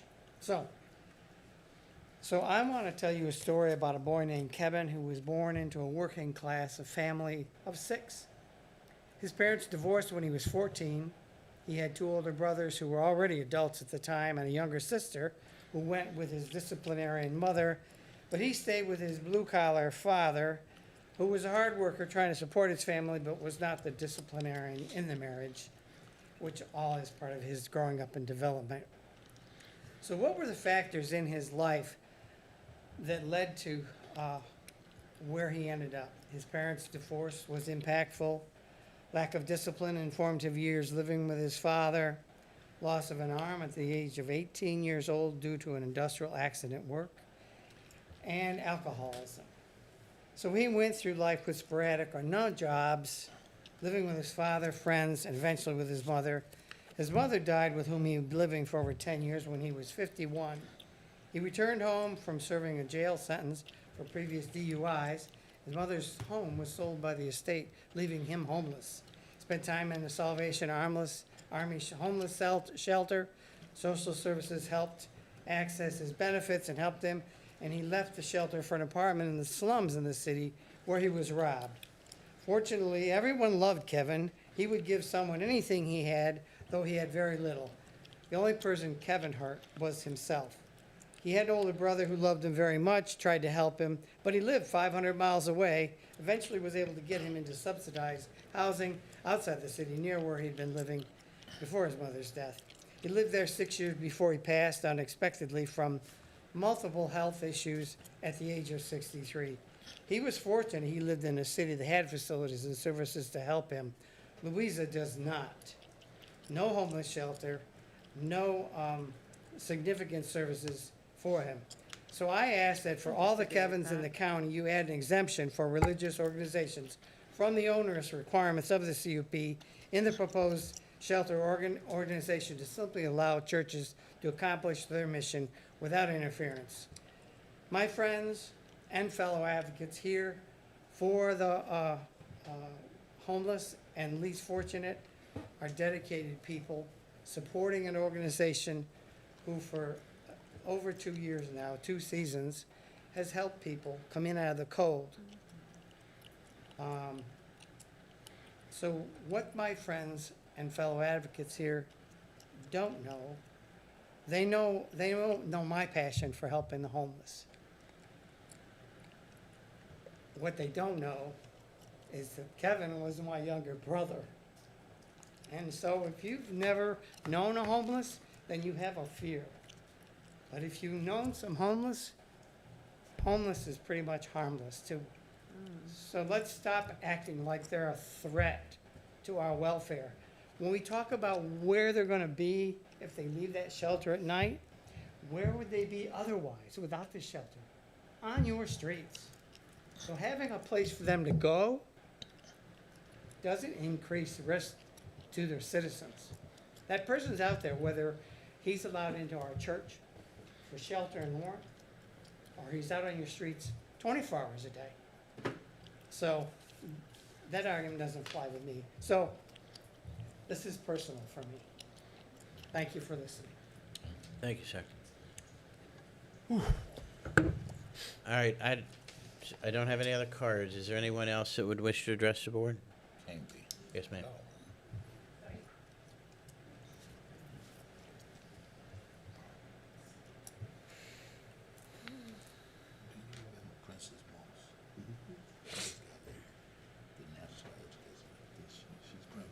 Good evening. My name is Pamela Bickley. I'm a certified community health worker working in the Western region. And I'm here to speak tonight about working with the organization, the nonprofit. Do you live in Louisa? No, sir, I do not live in That's fine. Louisa. Yes, ma'am. Thank you. But I am a Bickley. Sure. But my dad did.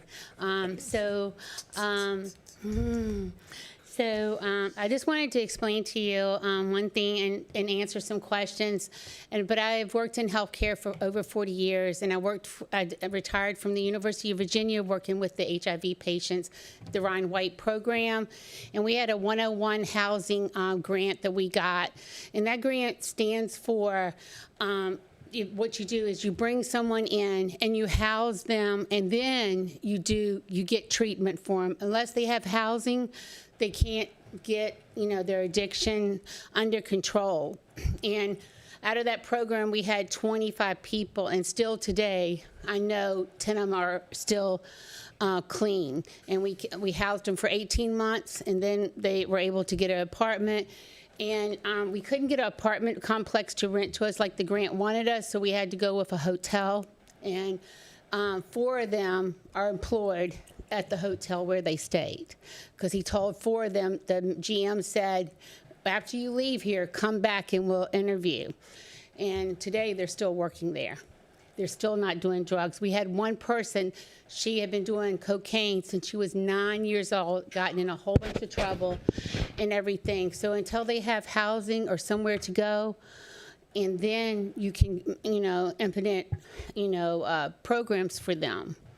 And also about the question y'all asked about doing the assessments. I do the assessments, and I'm a certified community health worker. I go daily and do assessments on members in the community and in Louisa community.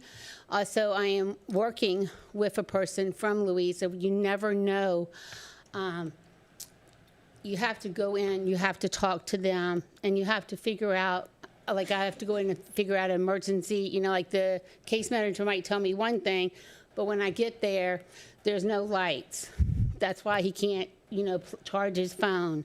And I'm working with a gentleman right now that's homeless. I've worked with him before, and he comes from a pretty upscale family. But, I finally went in this time and found out the reason he's not doing these things, he can't read or write. And people just assumed he could do that, but he can't. And he said that he would only told me because, that I thought that he said I listened to him.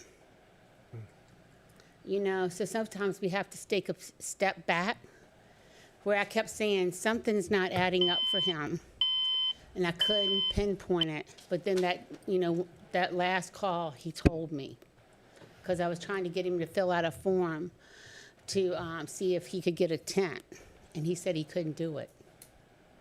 Thank you, ma'am. Thank you.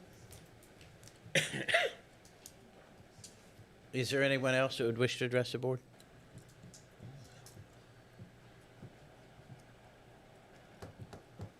No one else to address the board? All right, I'm going to close the public hearing. Come back to the board. Mr. Chairman. Yes, sir. I'm good? Yes, sir. Before I speak, I'd like to call about social services. No, with the new human services director, Ms. Janice Shepherd.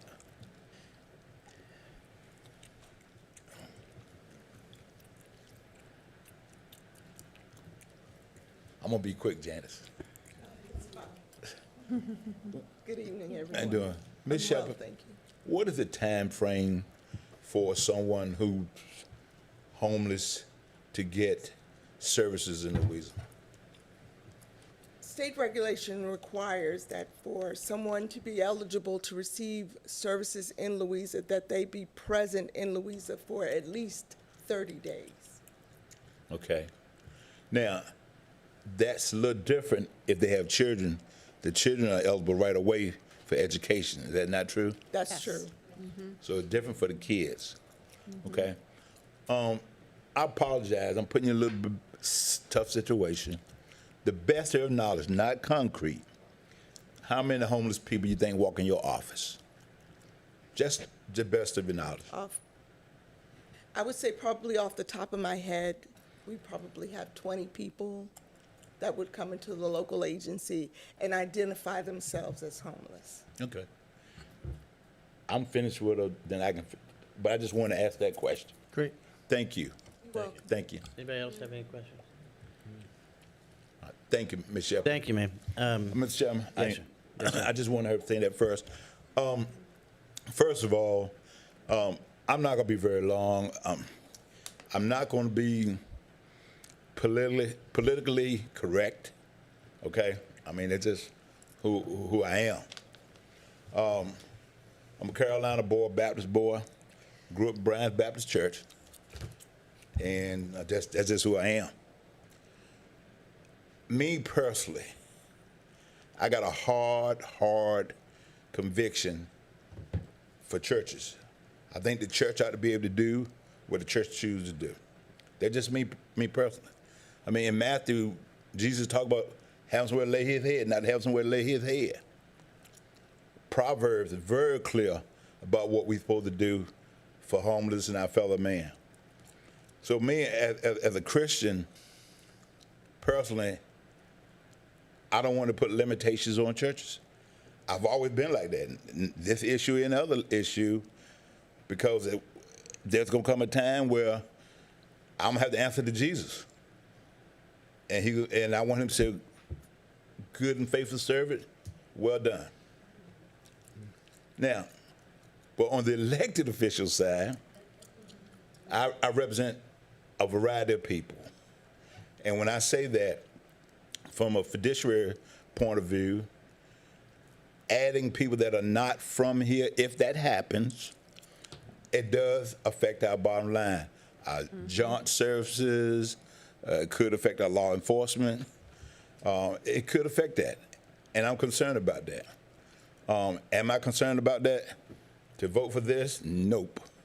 I'm just telling you right now because I have a strong conviction. Now, I'm going to be pretty forward. If I invited 4 or 5 homeless people in my house, I don't have to have a CUP.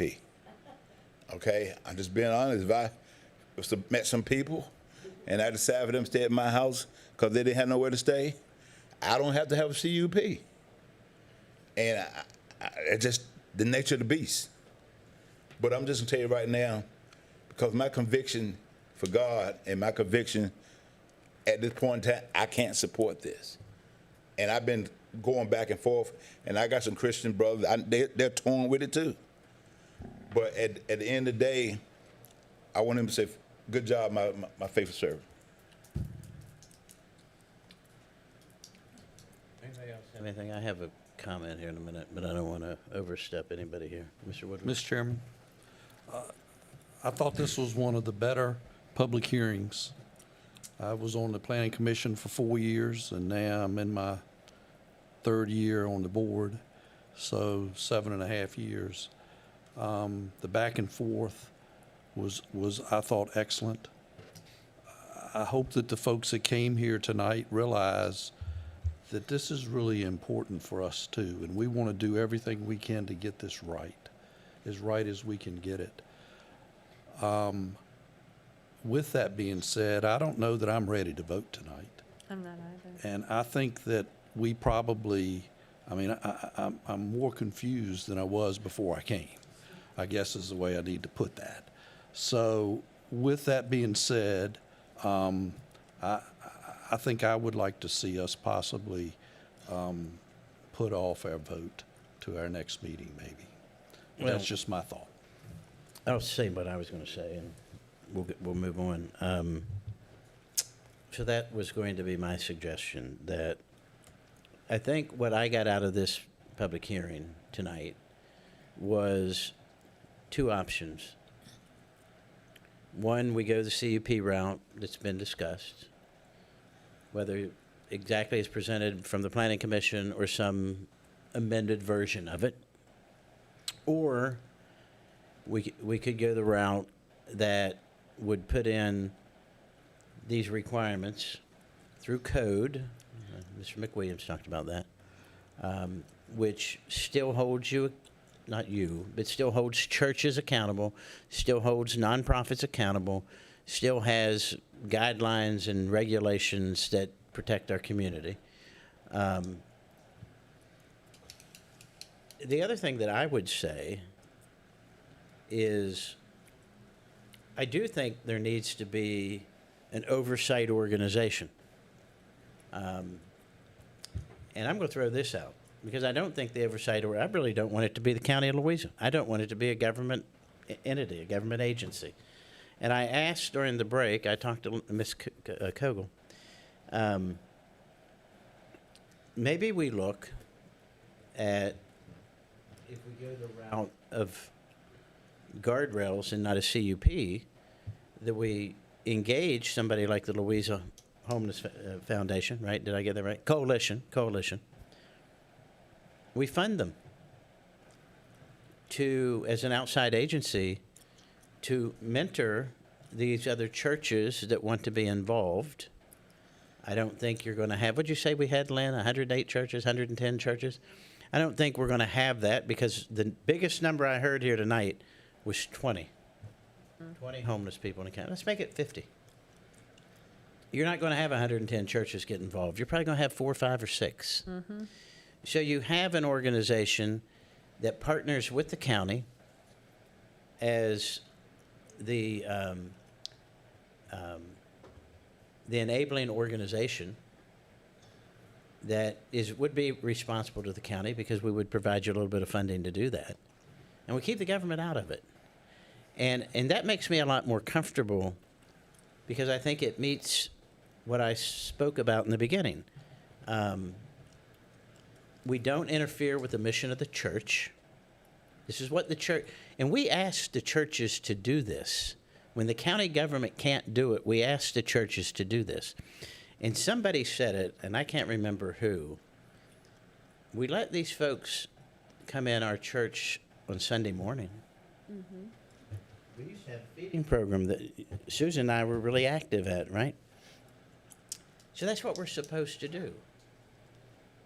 Put the guidelines in place, find a partner to help mentor it, and then step back. And by your own admission, several of you said tonight, you've been doing this for the last couple of years anyway, breaking a law anyway. And we haven't had a major catastrophe in the county. I've actually seen the sign in Sheets bathroom that says you have, if you're homeless, so you can. I didn't report you, but I saw the sign. So I think where we're going to be is one of those two options or some version of one of those two options. That's what come out of this tonight. I agree with Mr. Woodward. I'm not ready to vote because I don't know exactly where that comes down. But what I would suggest, if the board has no objection, that we get a motion here in a minute to table this until what is our next meeting? August 3rd? August 3rd? Yeah.